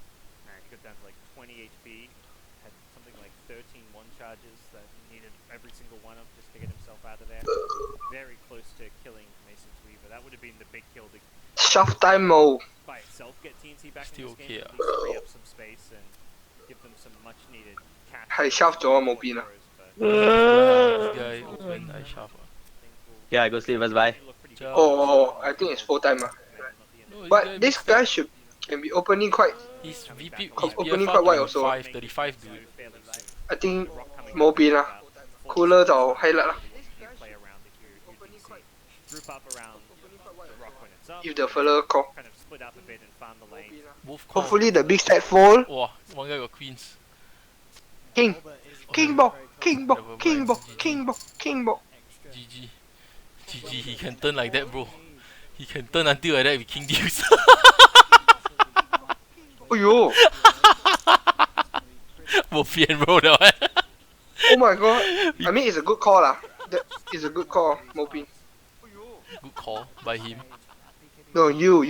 Oh, yeah lah. It's a good shot, I mean. He's trying his best to catch up quickly, but still very Queens much behind Mason and Arbed in terms of farm. Nice thing is he does have some synergy with the Darkseer, so It's okay. his lack of items can somewhat People be run good First is prize, is bopian lah, bro. Iron Shell surges on himself, so he gets that extra bit of damage to go with his Blade Fury. And especially If only just now you hit your river. That's why I think a big reason why TNC want to defend these towers. The 10 jet hand. Even an underfed jug can still be effective because you've got 3 points of healing ward. And you could have avoided this King Jack also. Oh my god. There and made up for, And then 600 USD in the bag. Motherfucker. You see the blink and all the tools they need on their bottom lane, looking to try and push and siege, it seems. And level 2 ult, of course, as well on Arbed, and the experience he's been getting. He's level 12. TNC not going to come forward. Who's going to get the first jump? Cuckoo already moving into the tree line. Boba may be spotted out. The thing I really like with this move is they've left Weaver top, so Weaver can continue to pressure that tier 2 tower, and Weaver very local, so if a fight does break out, he can quickly TP bottom, Chikuchi his way up the lane. It doesn't take him too long to get to the fight. With that said, you don't want that fight to end and be lost in the first 5 seconds, because it will have to require the TP time as well as the Chikuchi to get there, but that's what the Rock gives you. If they commit on the SF, you rock, you buy some time, you try and reset, Weaver's TPing in, and he's looking to clean up, so they don't fully commit like the 5-man push, they leave the Weaver top, and that also forces TNC to keep a hero top. Darkseer's kind of camping in this top lane, constantly trying to defend, push it out. Weaver's trying to make it happen, so both teams trying to keep this top lane occupied while defending this bottom lane if you're TNC. DC will actually swing across towards middle. Maybe see if they can catch out Cuckoo. Is Abed very sick? Moving forward, Yep. will spot him out, jumps in, gets the lockdown, the healing ward's out. He has always been on like Enough damage to bring down the jug. The cold embrace is going to suddenly. The new comes Quite through just sick, the right time from Boba to finish off the kill. In return, the Winter's Curse Whoa. and the Bull combo comes out. Arbed brings up a big Requiem to bring Tim's down low, who can't quite finish off the kill. Onto Bulba, 2 dead on TNC and Mason. He's moving in for more. Raven will finally manage to finish off Jimmy. But it's going to be, again, another trade that ends very costly for the side of TNC as Mason does pick off Rio. And they get the 3 for 1. One of those moments where that overwhelming odds almost looked like it must have been very close to not killing the jug there at the start. It was probably just enough damage with the 2 heroes to get the kill. If it doesn't get the kill, perhaps an Omnislash turns it around. Didn't have healing ward, so it was going to die one way or another. But TNC do not find the result they'll look for. Still level 1 Omnislash, so really needs that second point. Doubles in Is Demon like good? So to try and perhaps It's play okay, around that level 2 ulti timing. decent, But for now, yeah, DC get themselves another good fight. Demon like good? And they didn't even have to use the rock. That's They fantastic. they held on to it. Jimmy did end up dying, but he just didn't need to drop the golems. As it was still a convincing fight for DC to just continue to have these 2 top leaders on the network board. Boba himself isn't that far behind. He's ahead of Cuckoo's Jug and is on par with the Darkseer. At this stage of the game, looking for that Blade Mail next. Already though, very, very deep movement from Dubu as he looks to scout out Raven. And the rest of DC are making their way back over to TNC's half. Wow, my backdoor out my ass. Oh, hi, the fella. Does kick off. Looks like DC just looking to secure the vision around this tier 1 bottom. So that they can get themselves a clean, safe objective, which is going to put Arbed, pretty much in a position to pick up a BKB. It's going to be a very, very early BKB and a very, very hard to bring down SF, especially with the medallion Soda Crest eventually that Jimmy's going to be picking up. Both the 2 carries, SF Weaver, very tanky durable at this point. They both have their big first item that gives them a lot of survivability. SF with all his HP and now the BKB. What does Winter's Curse do? Sphere has some HP regen mix in there as well. This allows DC to essentially just go 5-man Roshan. It looks like that's going to be the first play. I don't know which one is Winter's Curse so far. So very difficult. Winter Wyvern. No, I know, as in I don't know which skill is that. Synergy as we saw. Then you tell me first or second or third, then I know. Ulti. Ulti. Oh, his teammates will attack him. He ulti the guy that his teammates will attack him around the AoE. Oh. Finally comes out and they will finish him off, but Roshan's already fallen. Arbed's picked up the Aegis, and this is a fight that TNC, they want to be very careful about poking their heads any further into. This game pretty much over, right? Aegis on that SF. Tier 1's very low, so TNC No lah, will be able still to quite finish close. that off. See if they can get TNC's anything late game more damn out of strong. it. May just be a Throw simple Warlord, scenario at the Juggernaut bottom to with pick Ducks another here. Tier 1, but they have to respect Their problem the is power of later DC late at game this stage. damn hard for them to control the Weaver any. They need to land the Earth They'll be Spirit the ones on the defensive combo by properly. the nature of having this rock online, and the Ricky, pretty key hero to have alive. If they cannot control the Weaver, then it's quite highlight. Scouts things out, he finds the back lines. Ideally, you want to be finding that Winter Wyvern as early as possible in the fight to try and isolate him, bring him down. The Juggernaut damn prevent poor way, fuck. any kind of annoying Winter's Curse coming out into a battle, and as a result, DC do seem to be perhaps posturing towards pressuring this mid and top lane, but TNC have applied a lot of pressure bottom, and this is just a lane DC kind of want to ignore bottom, but the problem is they're pushing a lot faster than you are just by the nature of being in the lane before you actually manage to pressure top. So TNC are actually going to get some objectives despite the fact Aegis was quiet. They will get the dual jump in. Immediate win there as they find Tim's on the sidelines, and already DC are trying to move in for more. The Golem will be dropped onto Cuckoo. They'll look for the chase down as the Joke Boss on the side. They finish off the second support. Wyvern's out and down. Bulba finishes the double kill. And again, DC just halting any attempts of TNC to try and get objectives complete. 17 to 8. There are 2 cores still remaining on top. Raven's doing his best to keep on par, and he is. But still, Cuckoo's struggling to get himself back into this game on the jump. It was a good punish. It felt like DC didn't really want to defend bottom because they've got Aegis, they've got BKB, Lincolns, they want to be 5-man pushing, but it got to a point where it's like, they're pushing faster than us. Like, come on, we're much stronger. Let's go and show them that. They've got Rock, they drop it just to stop a Jug, Blade Fury TP out, why the hell not? It's a big kill, it's a core hero, they're ahead, they may as well get... Dubu was from MVP, right? Rock being Yeah. take an objective, but they've still got Aegis, so they still can force those objectives with SM. This team honestly quite pariah one. Looking like he wants to start chipping at this tier 2 tower, Yeah, man. but even without taking these Like towers, their players are not all superstar lah. Like besides Abed lah, Abed is superstar. throw a rocket Oh, man. Jug. What ah? This team looks quite solid what now, eh? Solid lah right now, but like if you look at their lineup on paper, it's like so only ah. Not to say like Oh. fucking strong. That they can catch Mason on this Like one. No their big only names and star shit player lah. is the SF. Abed. Unless you just want to The rest are like so only.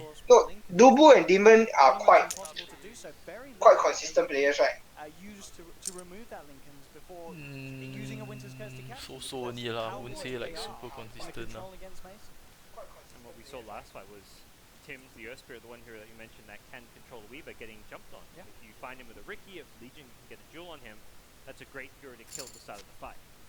Because he's the problem hero for the Weaver to deal with. It's also Tim's Earth Spirit does a lot in the team fight, much more than your everyday Earth Spirit, so if you can bring him down, it's well worth using a duel, even though he is a full position support.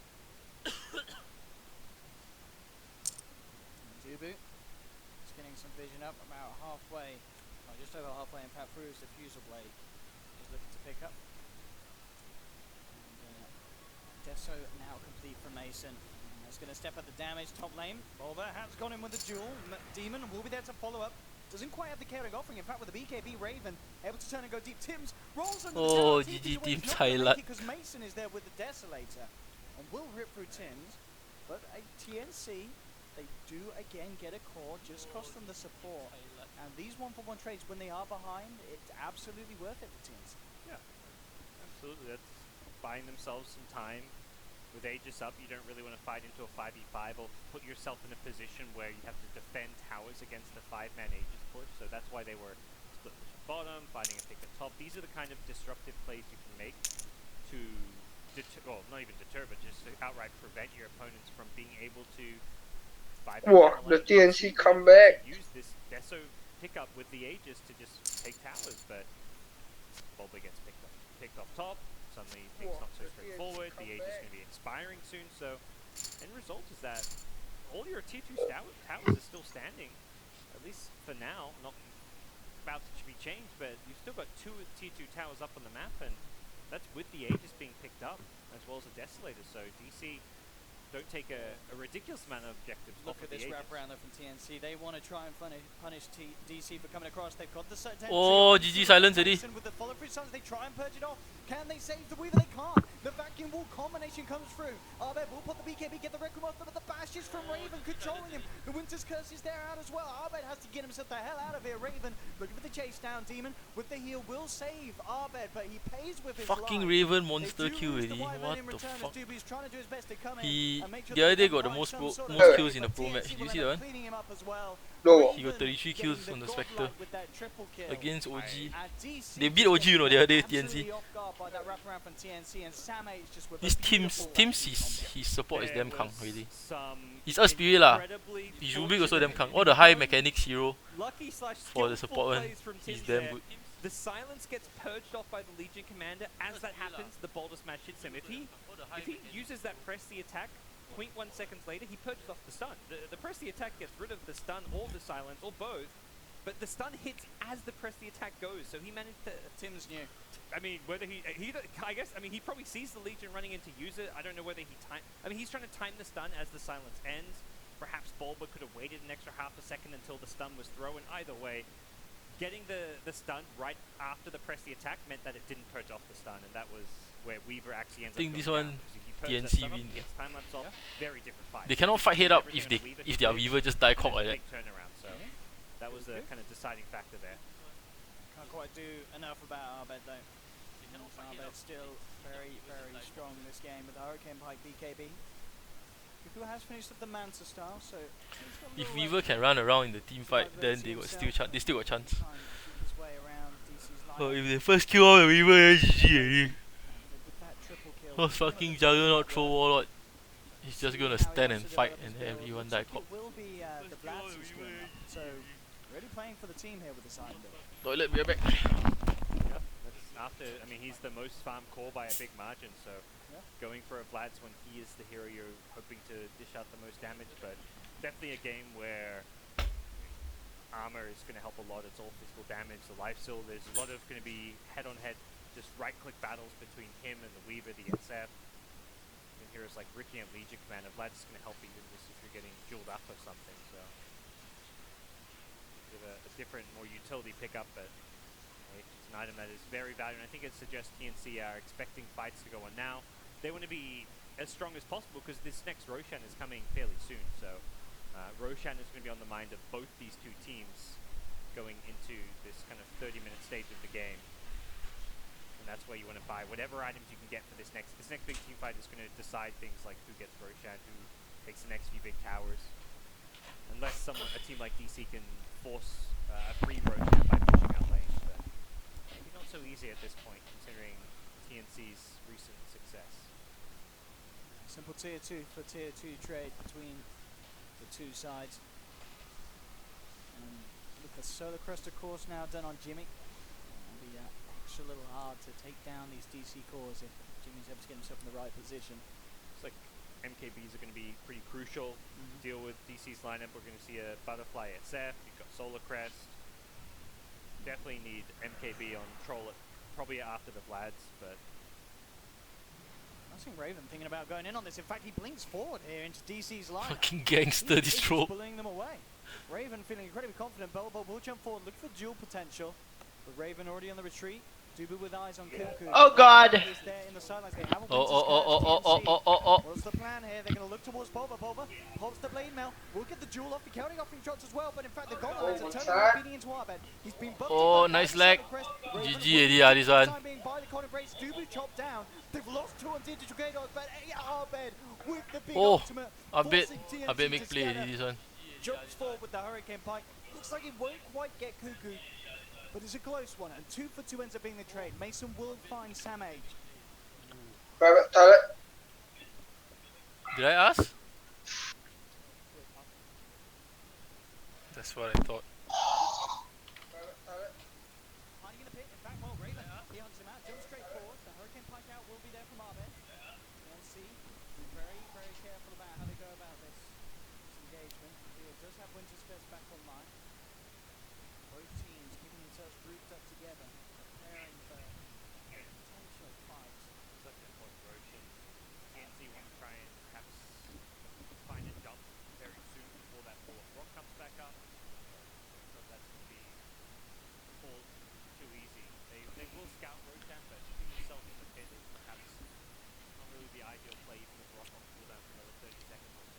Let's try this feedback shit. Oi! Feedback. Yeah, just wait, just wait.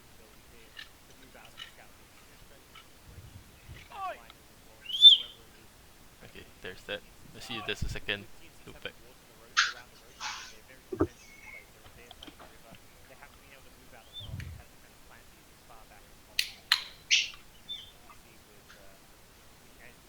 Boozer.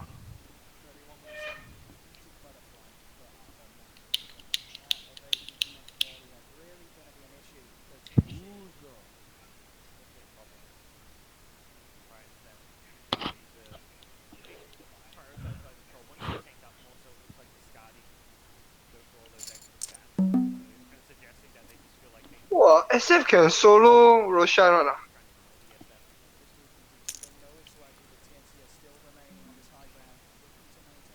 Wow, SF can solo Roshan or not? Got minus armor can already, yeah. Fucking fat lah. SF.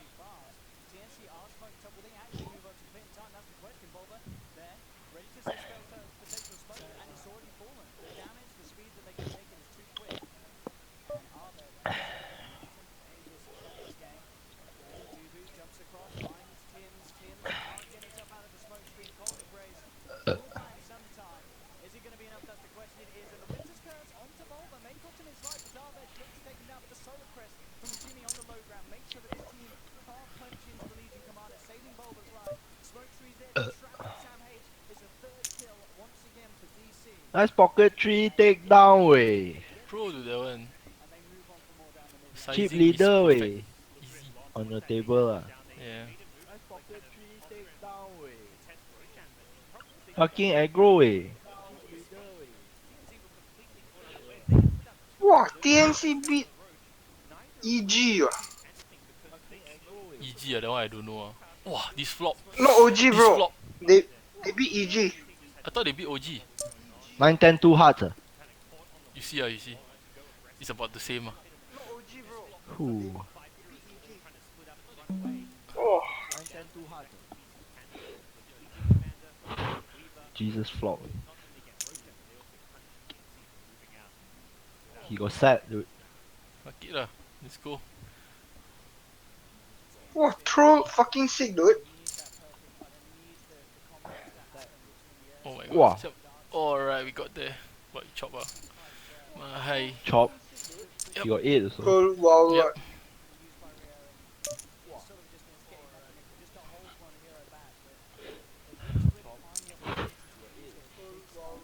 Lame. Luck box the fellow. Hi. What the What's my fuck, this FPG on the fish? flop? He got top pair straight draw. Yeah, he's not folding also. Wow. This flop. But This flop is. your heart come out, GG, well played lah. Fuck. That's why. Oh, this guy jammy. Sedap. Thank you. Set. Siap ah, no pair bot. Oh my god. Really? What the fuck?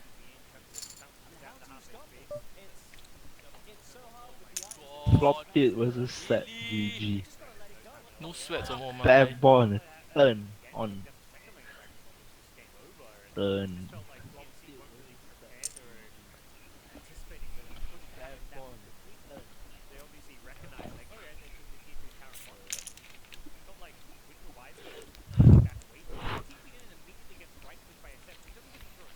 This is where I bleed all my chips away. What the fuck is this? Ah, God, I have to fold here. Sick!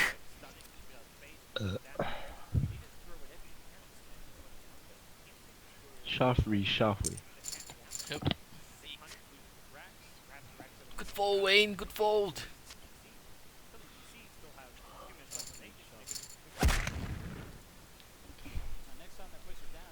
Wow, cold caller can cold call again. What the fuck? What is 4 bet? Cold call.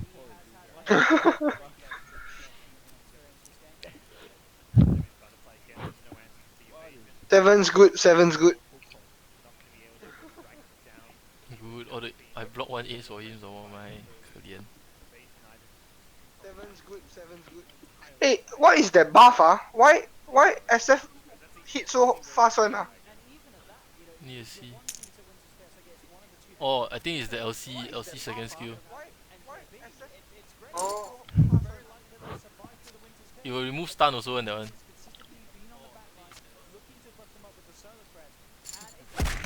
GG the SF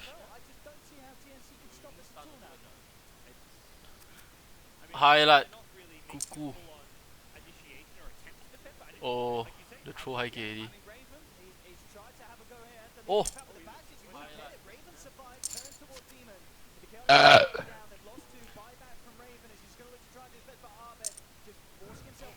bet we my high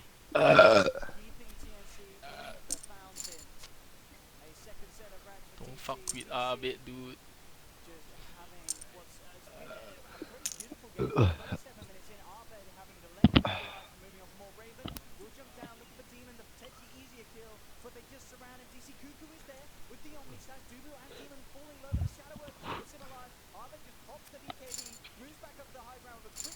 Cuckoo too poor already got no item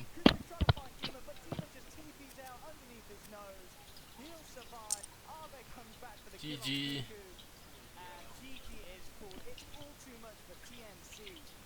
From the start, they just played some incredibly fast. From kind of the start to the finish, it's one of the smoothest. We had this lane where, how many times did they bring out a Dominic? They used 3 times. The lane instead of and some by himself. And then supports coming in and trying to help, and then dying to the Shadow Fiend as well. He was 1v2. Ricky spent more time top than he did mid. It really felt like Abed was alone against 2 heroes flashing with constant Earthspirit rolls, but Earthspirit flying the wall of boulders, Jog just kept getting hit by the razors, and Abed outplayed them. And Mason, of course, you mentioned these before, he said this guy, Weaver's his hero. He had a brilliant. It's a level 25, 35 minutes in. Incredibly similar levels. The item build was beautiful, and good old Paul. He was there. He managed to get the duels off. He was solid. Nick, Nick, can you get a fucking... No way. What? GG Why your background noise so cao one? Chichi Can you get a mic? Chichi Chichi, massive chip leader on my table Why your background kitchen. noise so cao one? Can you get a mic? actually not massive chip leader he's nowhere close to the chip leader can you Leader, how guess much? what's the chip leader stack bro? It's right there actually you can see 500k? no 172,000 Oh, okay. Hey, you scroll up the pay jump. 500k?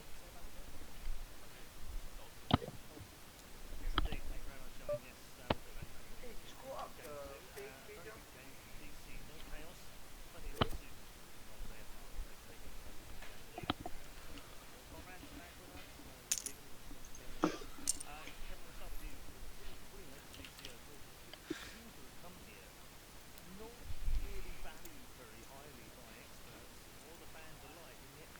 Yeah, they're playing super well. Their execution was great. It seems like they're all on the same page. They're definitely impressing me there. The part about that game that I kind of realized watching the game go by kind of the draft more sense as I saw the game unfold. I didn't think that much about the Legion with the Warlock, and you're talking about how Magnus is going to get him and stuff like that. But with the Legion opening, it guarantees that their offlane is going to be able to crush a lot of characters. Because then it forces your opponents to actually be really careful with carry positions. You have to worry about that matchup. So I was thinking, why not just put a different pyramid? Put the troll against the SF, so Abed doesn't have the easier matchup versus Legion. But then you have a Jug versus Legion and such, and then they follow their troll pick with a Warlock. So it's like right off the bat they have this insanely strong duel. Makes this already good offlane hero even better, and it just forced them to like force TMC to like focus so much on making their safe lane better, and it put them in this weird picking spot. I feel like it opened up the game possibly so much, and allowed Abed to own his lane. Safe lane to Mason on Fever. It just the draft was actually amazing.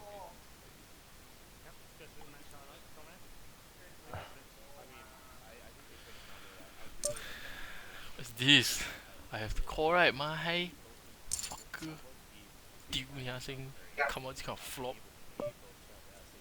689. Doing so much damage, especially with the Sumpoker.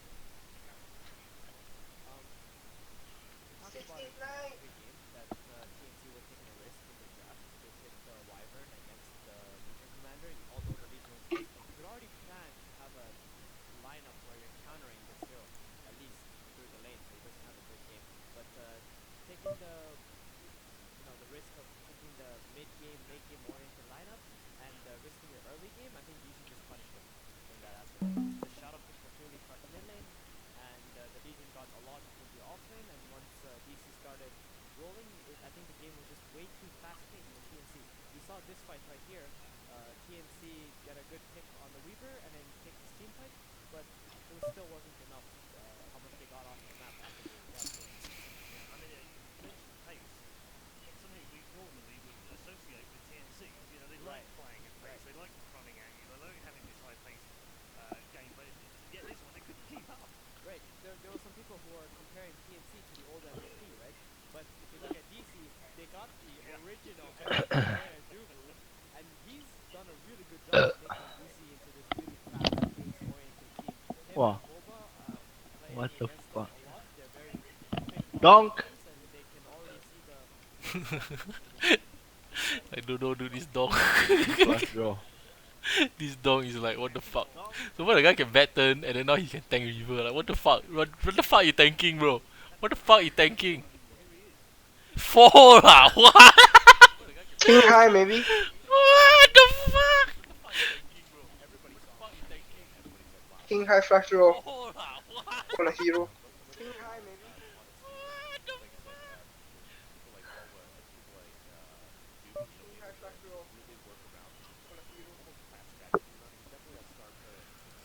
And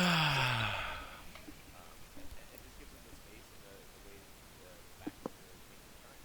Does that have that feel to you, Coach? Yeah, absolutely. I think the difference though is just that he's so much more confident now. I don't know if it's just the fact that he's got a stable team around him, that he knows he's gonna get the moment, and it's not like he gets into a What the fuck? that he's got this one shot at. Like, I bet though. he's gonna have the resources. That's the kind of stuff that I just like a lot of the seasons. Is that they don't have that same consistency, that support structure, knowing that they're gonna stay in this season. They just play so confident. Oh wait, 项目，项项项项项项，项项项项 What time 项。 you come in?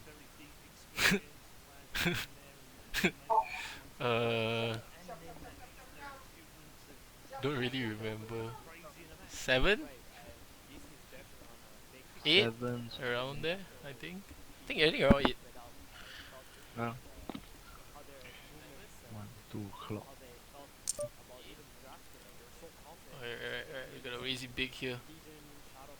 Coming in hot.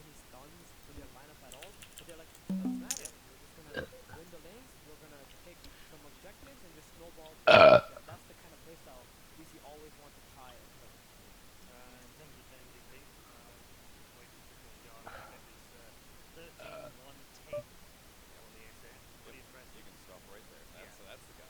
Yeah. I think We've DC got our played MVP. well by all means. They all their players played really effectively, but Abe really showed stuff. That was like a super type game right there. One of the interesting things is that there's no two has on madness this game, and that's something that you get from that Oh my god.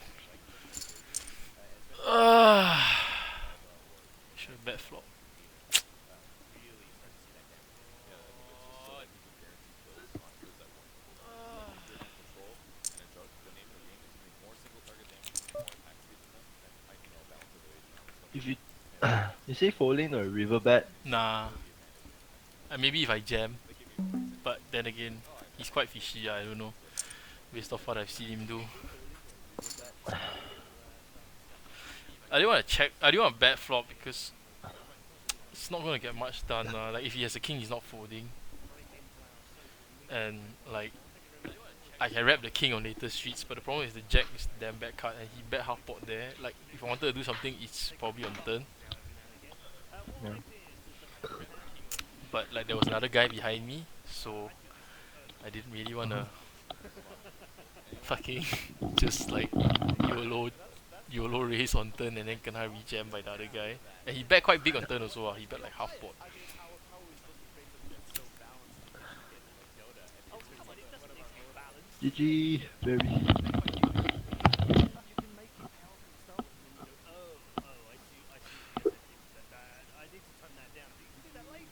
know, if you left me in the shower, I would probably have come up with like 100 items by now. But like on the spot right now, it's like I can't come up with Some some sort of consumable that gives you temporary evasion. Have you ever? Okay, temporary vision. I like that. Evasion. I got one thing. There's Is that silent vision or visible voice? no evasion.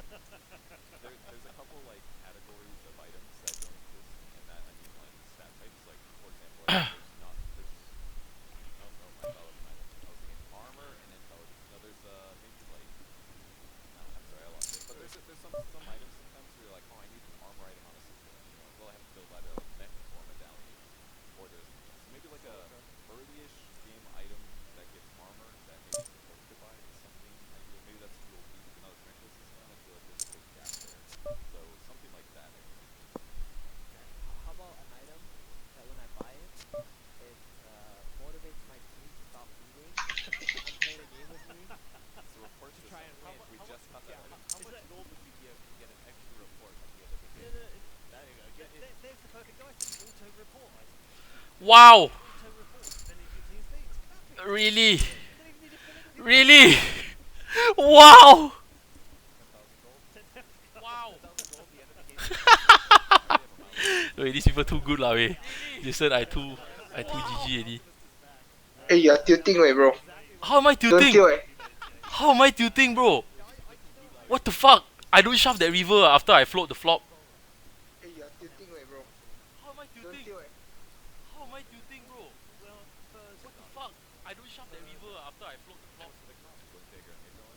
I'm thinking like you're like cross map. Yeah, I'm thinking like in that mega game, mega picture I had earlier. Right? You could literally burrow and then be in there. I've ruined like 3 heroes. IO would ruin Underlord. See, I didn't say it was gonna be a good idea. I mean, there's some custom games from Warcraft 3 where it's like a DotA map, but they have portals on the two sides. Yep.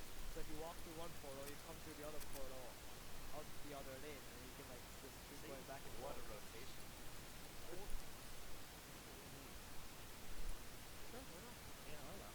I mean, I guess 7.0 like we got talents, right? No one ever thought such a thing would happen, but it was an amazing addition to the game. I love it. You end up cross promoting other Valve teams before, right? It's problem solved. Yeah. So I think we fixed everything. That sure they'd be really happy. Let's take another question from here into our draft. Our second draft. I jam him on river, you know, bro. He can call with king high.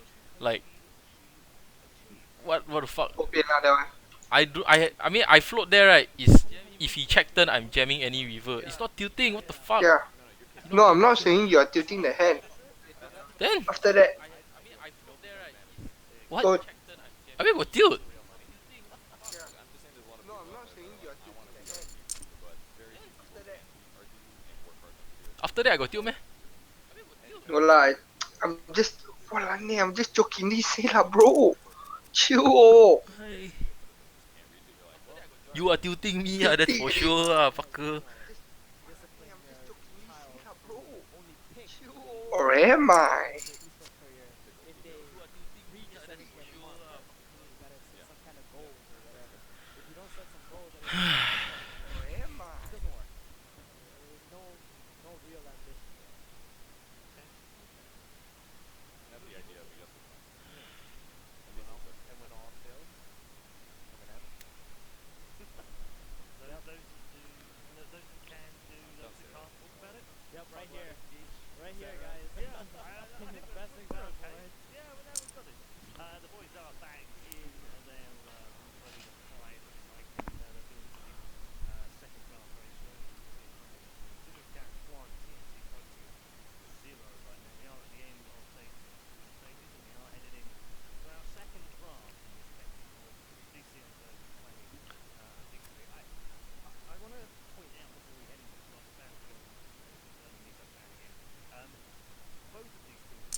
take their first ban. It's kind of surprising to me. There's a lot of teams that will look at the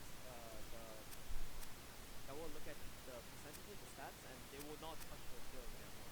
Yeah, it's interesting as well, because on day one, things did not hit. No one. Like DAC always, except every team was on it with us.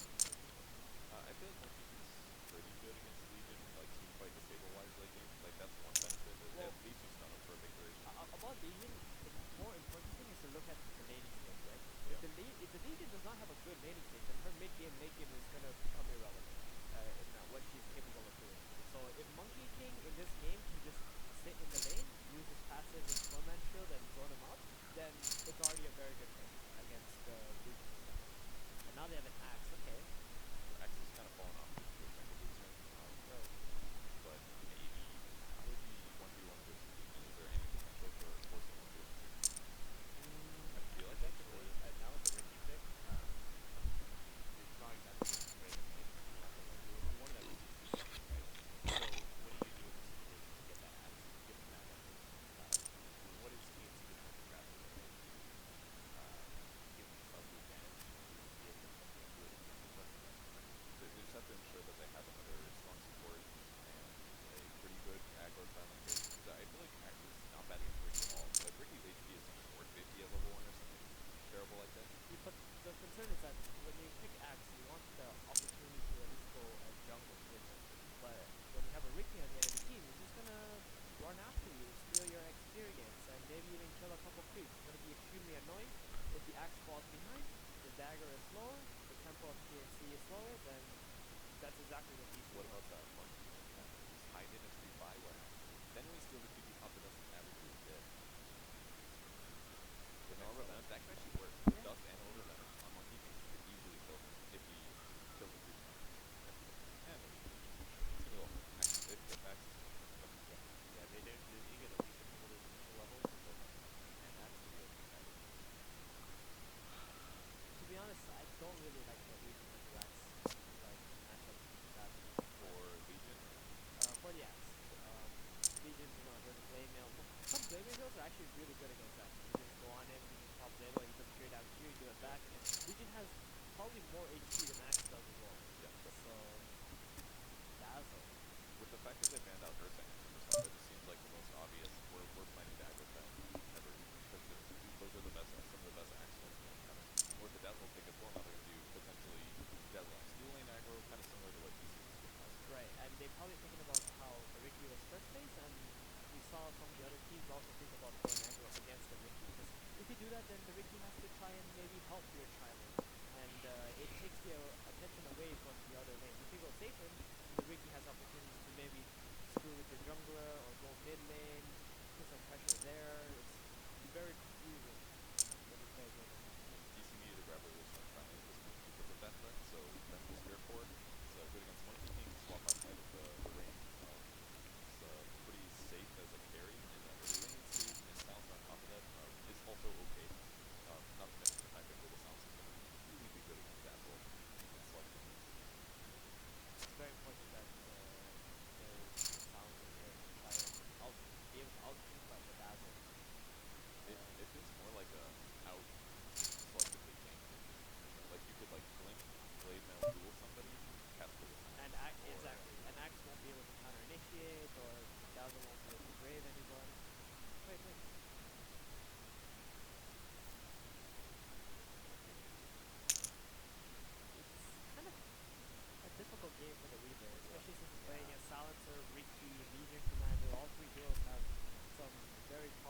against it.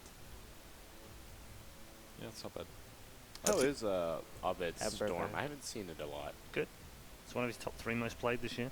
There you go. I just know remember Mason is quite the Storm player himself. Sometimes Templar. Okay. This is a hero that has quite a high win rate right now doing really well. in the tournament. And Alchemist. Okay. Okay. I'm not too sure about the Alch, because Templar in the laning stage is quite good, and for DC, they're this team that like to play on high tempo, you know, they want to be able to pressure the enemy. If you have Alchemist, it's very hard to pressure the enemy in the way that they want to do it. You can pressure them through farm, but it's not the same. What if they do like Alk safe lane silencer mid to counter the Oh, TA that's refraction? that's actually That's like one of the really best good. TA mid Yeah, matchup yeah. counters. It's TA cannot lane against the silencer mid. But I'm not sure if they'll do that, but it's a possibility. It is a possibility. I have no idea who picked what. Someone want to flip a coin for me, or no? I'll pull this up once. Conrad, we'll start with you. I mean, personally, I think Digital Chaos, they've just been playing really well. I really like the momentum that they're bringing. I have a lot of faith in this Alk pick. We saw it a couple other games. We saw it, and I think for me, Digital Chaos is the one to go. Okay. It's gonna come down to how they lane and do whatever, but if I was to just look at the draft, I would want to play TNC's lineup. Okay. Go TNC. Alright. TNC for you. I was gonna pick DC. I think I see a lot of friction coming from the silencer, global silence, and I'm not sure that the Dazzle can make it work to keep everybody alive because of that.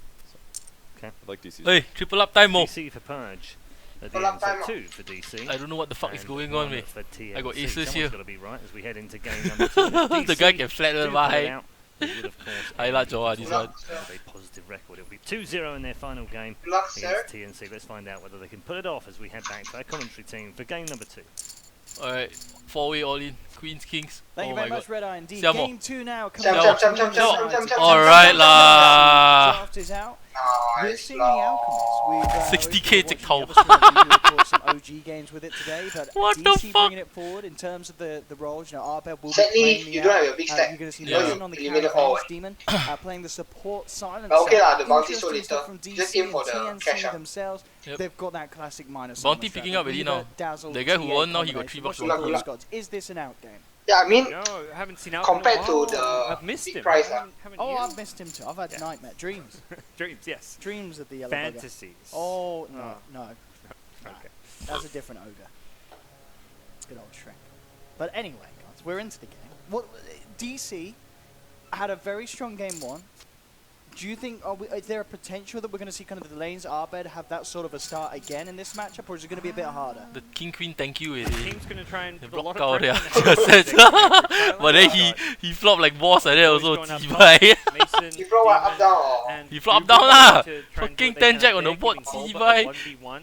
Legion But okay lah, versus you block Axe, 2 aces. something kind of theory Yeah. craft in the panel a bit. How's it going to go? But he had the most equity among 1437 them. was The other really two only got big fan of how this 2.5. matchup works for the Axe once like the Waymails and stuff come online against the spins, but we'll be tested a bit this game, and TNC are going to have to secure this top safe lane. They're going to need the Monkey King to head up there as soon as possible. Oh, Because yeah, Weaver's not going to have Nice fun. hand with that one. Pretty Aces, sweet Kings, though. Queens. Actually, I went from Magic Missile attack Max but cooler Raven very dog. quick with the Shikuchi to dodge it immediately.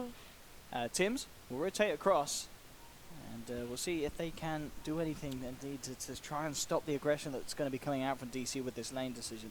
Interesting he went for the tree dance. He actually held his point and then still went for the tree dance. I thought he might go for the Jingu and just try and trade hits a bit, but seems to want to catch him by surprise with a Primal Spring. Demon could be in Yeah, trouble this'll there, work, jumping actually. in. Demon will try for the TP out. Is he actually going to make it in time? He does. Wow. Demon Nice stun by just VS. getting out. But at the same time, mid lane a bit of action as Cuckoo will force Arbe back. Not quite enough damage to bring him down. But that goal on top, Demon. I can't believe he got out with that TP. He was surrounded by 3 of them. Very close. Magic Missile saved his life. Really just that. If not for that Magic Missile, Yep. one more right click from Monkey King would have been enough damage. They would have got the kill. So I think DC decide with the Monkey King rocking up top, this lane is not going to work.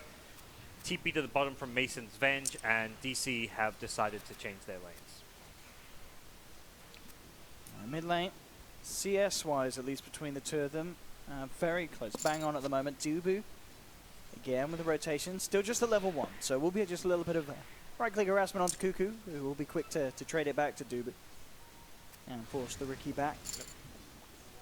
It's going to be a tough matchup for Alkin mid at the very early levels when that aggressive TA side blades comes out, but that Abed survived it. He's come out stronger on the other side. We'll get his bottle soon, start picking up some bounty runes. Things should be pretty fine for the Alchemist. Straight up 1v1 against TA from here on out. Problem is, TA can kind of match the Alch's farm with ancient stacks and just doing everything that TA does. You actually don't really lose the farm battle for quite some time against the Alch. It's only once like the Radiance Manta comes online that the Alch really pulls ahead. Early stages TA can do pretty well just through her farming efficiency. Okay, time to fall. And just have eyes on Sam H. Not really a lot that he can do against him. And indeed, Demon. Oh, Jack! Making sure that Mason Jack gets the ball. farm. But at the same time, this has got to be kind of good news for TNC, isn't it? They know that on this top lane now, they themselves, the Weaver is going to have a pretty fine old time. Bulba will find something, but he's unlikely to be able to pressure the Weaver out of the lane. Yeah, like something panel mentioned that you can do with the Monkey is just use him to zone the leech as much as possible, but no level 2, no Jingu. Makes it a little bit trickier to do just that, but Dazzle wants to pair up with this Axe, offers him some support, help him have a better lane, has been stacking his neutral camps even a little bit, so there's some good farm for Sam H to work with here to ensure that he gets a pretty good time on his Blink Dagger. Another almost kill mid. Kuku got pretty aggressive there once again, and yeah, starting to see Abed struggle to maintain his HP in this mid lane. Yeah, he's got to head back to base with the shrine already used, and bottle gold not quite there for him. Bottom lane, Sam H now with the backup of Rio, who's come across on the Dazzle. We'll get the Crypt D-Ward, maintain control of this lane so they can have eyes on Dubu's movement. He will remain down here at the moment, keeping eyes on the attempt to pull through and will interrupt it. Bulba shrining up on the top lane, but again, Tim's with his positioning, making sure that he keeps tabs on the movement, and oh, sneaky Monkey gets himself the bounty rune steal. Yep. A little bit annoying, but ultimately Tim's, I feel, is not really completely shut down in this Legion by any means. Bulba's still got his levels, got some farm. He's handling himself alright here, so probably see Monkey King after maybe another minute or two, just leave Raven alone to solo. And go from there, look to maybe set up some kills on this mid lane around Kuku hitting level 6 once the traps come into play. If he can hit, he is going to hit 6 before Alchemist. There is a timing where you can play for the kills. Bottom lane, we saw DC think about making a go onto the Axe, but they have to be careful with Rio there.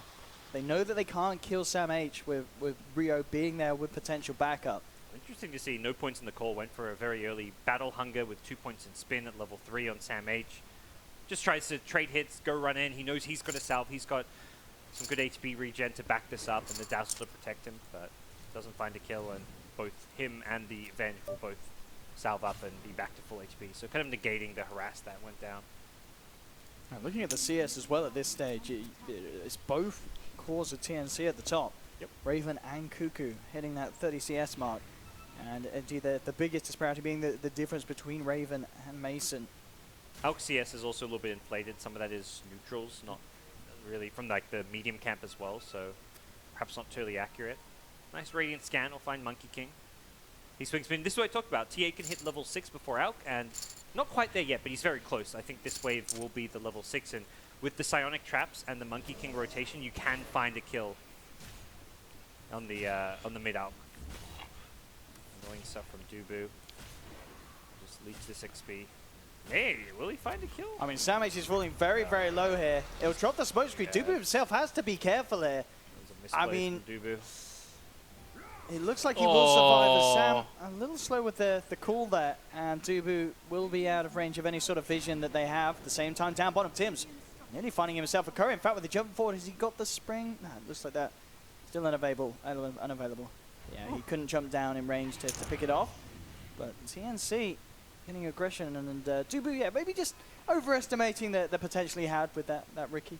As he is still just level 2. Oh, I still got it there. 1.5 month no touch league. Limpeh still strong. Limpeh playing league 係咪？我 count 啊，我 count 啊。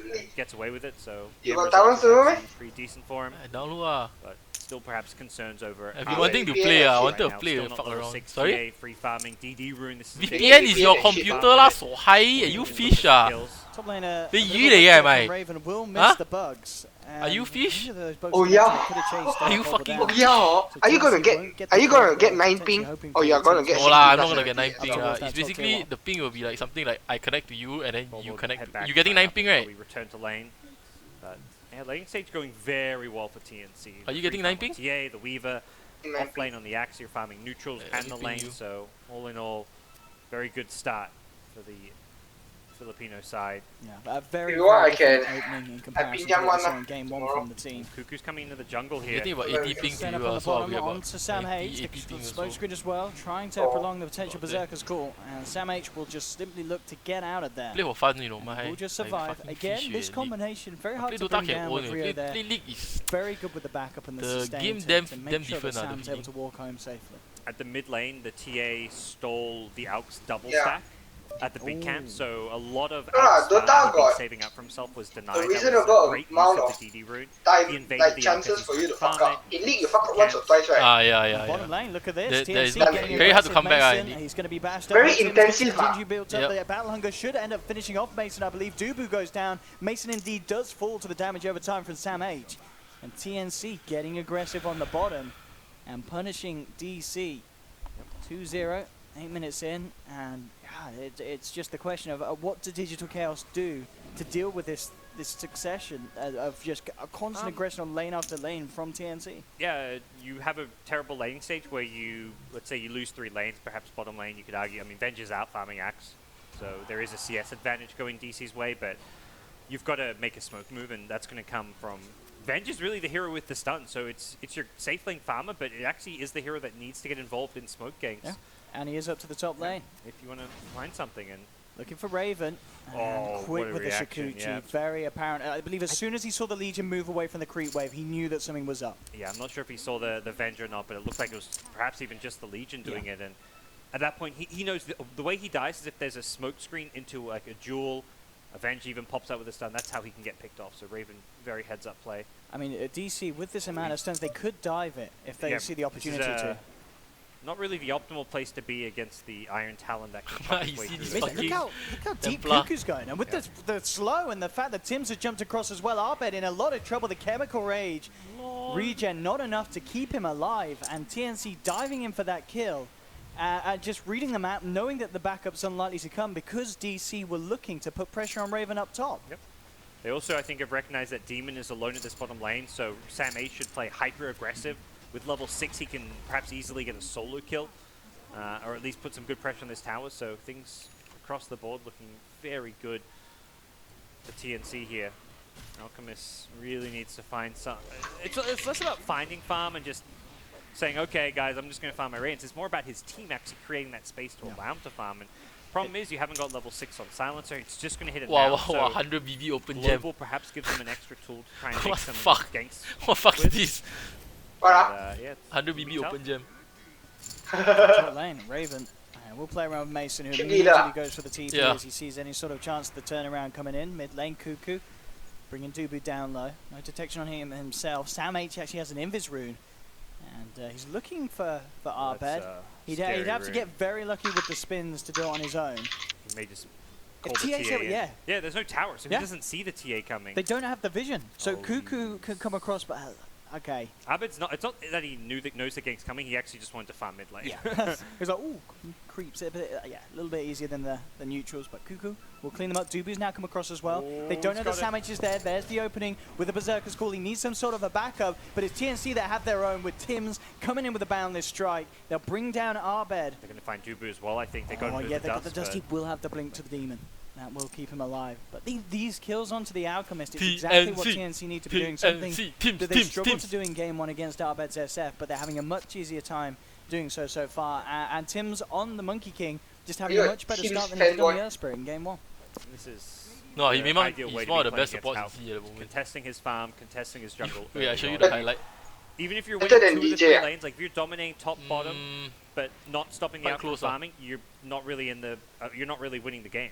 I mean, you're going to be in for a close lane. Mason's just a freebie here for the side of TNC. Tim's again TPing down, jumping forward, allowing Sam H to close the gap.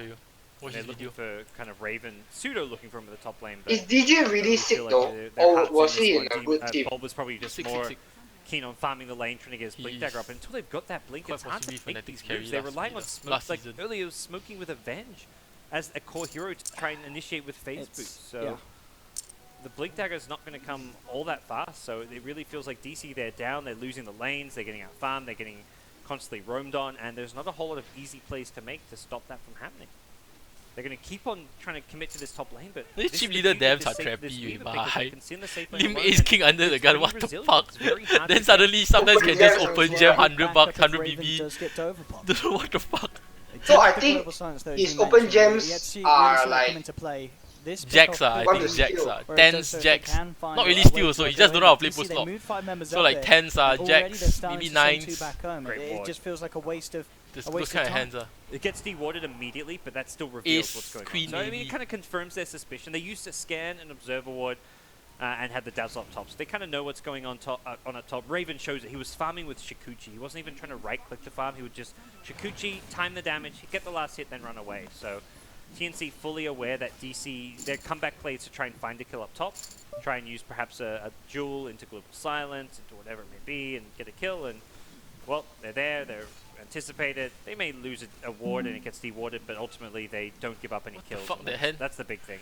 Do you see how that guy called with 10 jack high? At this stage of the game, just such a huge flop with 10 difference jack. between the Alchemist and the TA. He flat the 3-bet, flop come out, 3-8 use. He's about 2.5. He check the other guy jam, like bot size, he call. In a very strong position, and Arbor, he's weak and he needs protection. There will be a silence to try to do something to hold them off, but there's very little Demon can. As they lose Arbor again, there'll be a swap back from Mason. They do catch Cuckoo with the global and the duel. They'll find themselves a very big kill in return, DC. Bringing down Cuckoo, who was miles ahead of everyone else so far this game, but they're still losing Arbed. They need to find that space for Arbed. Yep. A little bit far, they just kind of had their eyes glistening. You see an Alk and you know you can kill him and you think, all right, let's just go for this. But killing an Alk and losing a TA, I mean, if the heroes are both farming well, like that's fine. But when your TA is miles ahead of the Alk, you've already shut him down. It's not really worth it in that scenario for TNC. And an immediate smoke. Unfortunately for DC, they do this under a ward, so TNC not going to be caught out by this one, I would presume. They will deny the tower.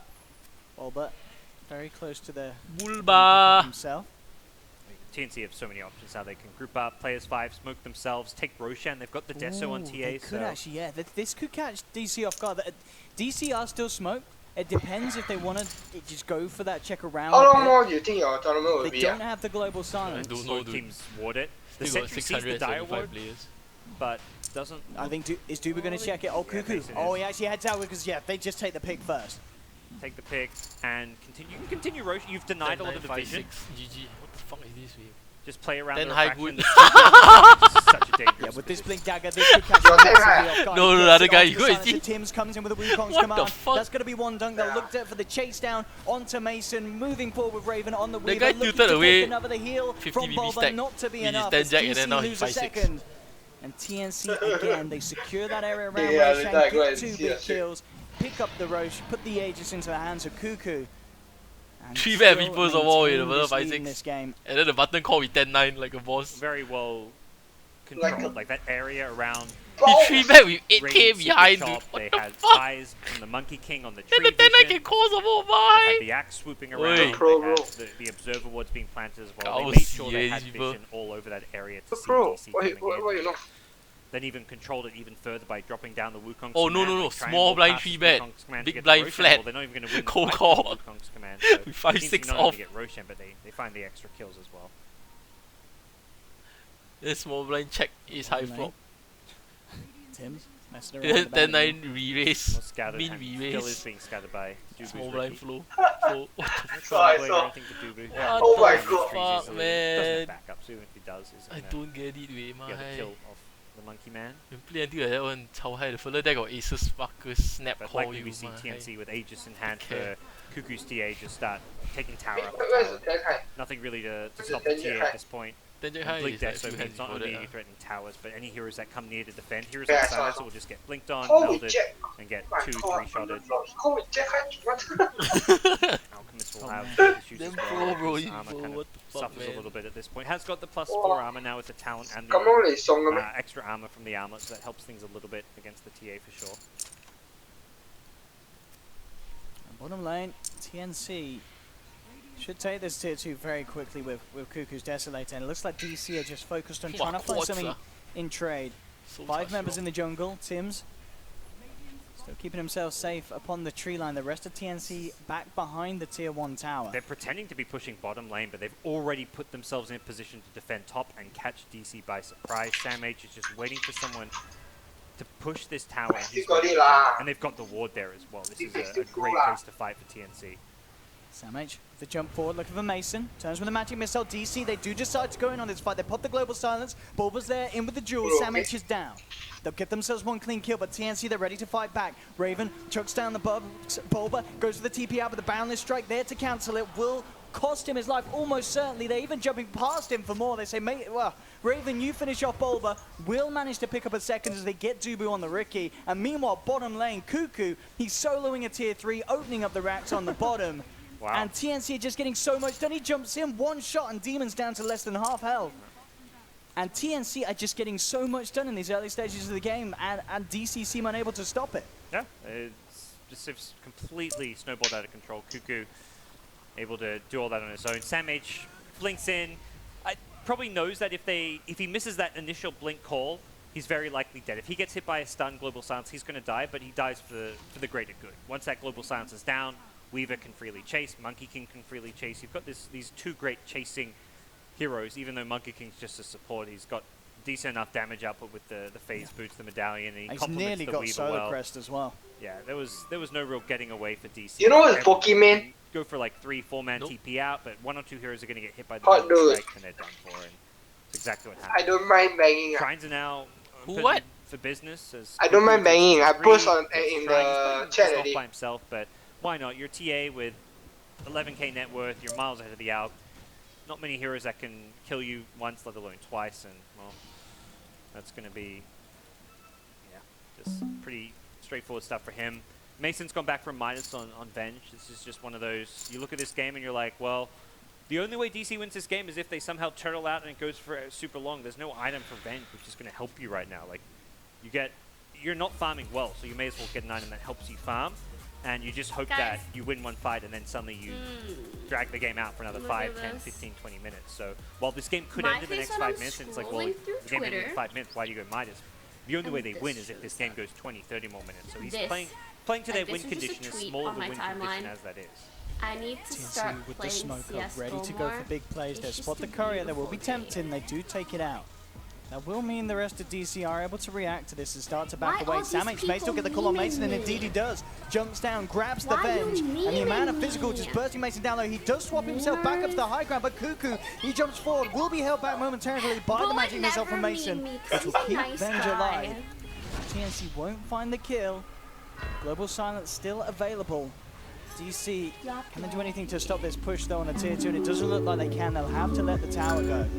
Tower you call defending. They'll let it go. And TNC losing ages now will probably just focus their efforts on the shrine in that last part of tower. Knowing that's unlikely DC making full commitment to DC don't want to fight. You get this, you're not getting this minus on Venge to try and take a 5v5 fight. You might theoretically go Don't for leave me, fool. I'll give you a touch in a second. I just have to pick off you up. using your silences, but there's Oh my no God, way in hell literally, you're 5v5. You've got as an soon Alp as trying you to get stop giving him Radiant. attention, he's like, You've got Avenge with the Midas. You are looking to drag this game for as long as humanly possible without engaging into TNC. One lost fight and you lose a Rax. Most likely the game. So TNC, the best thing you can do, take whatever towers are easy to pick off, force your opponents to stop farming and come back and defend their high ground. So they'll probably take this tier 2 top, and even like threaten to chip at the tier 3 top, just to kind of keep DC honest, make sure they come back and keep having to defend things. Bulba pressuring out bottom, but again, this initiation, Sam H with the jump, catches Bulba initially. Dubu is there in the neighborhood. They'll actually throw the dust out, so they know where Dubu is. The move into the dunk from TNC to cut down Bulba, and they're ready to look for more. With the dust still on Dubu, who's caught in amongst the creeps, taken down as well. It's a second for TNC. And mid lane, the blood is not ended up spilling as they look for Arbed as well. Wukong's command, the physical damage is too much at this stage of the game, and TNC just seem to be running away with this game too. 14 for 2 at the moment. Alk absolutely not in the position that he needed to be. He's still 2k behind the Weaver, about 5,000 net worth behind this TA at this stage of the game. Cuckoo has just had an absolute start. Bit of vice versa. Game 1, we saw Arbed have a performance. This time, absolutely turned on its head, and Cuckoo is the star of the show. Pretty bold pick, the Alchemist into the TA, and they picked it after the TA was picked, and we're seeing it get punished here. It really is a tough lane matchup. Oh, I mean, Alk has a lot of tough lane matchups. He just doesn't care that he loses the lane as long as he farms, but the great thing that Cuckoo did this game was he went in. Not only did he contest Alk jungling, but he stole the Alk's jungle with that 2-minute long respawn time on these neutral camps. He just comes in, he takes some camps, stacks, he takes the double stack. Holiday, what the fuck did I just see? Actual neutral or ancient stacks just punished the Alk and took away this his guy's farm stats fucking tight, you know. Killing him on 48 hands, he got 4 PFR, but he played a deal like that. He played this beautifully as far as shutting down an Alchemist, and the side lanes just didn't put enough pressure on. DC started with an aggro tri-lane, but very quickly that fell apart. They TP'd Mason down bottom. It really felt like they had this idea of pressuring the lanes to create space for Alk, but once the lane, once that backfired, there was no like plan B. There was nothing to really fall back on because they didn't have like great mid-game kind of smoke rotation heroes. Dubu coming out as detection down at the moment around this area, so he will safely be able to scout some of the movements of TNC out. Here's where Sam H's position is. And TNC definitely sticking around, wanting to fight.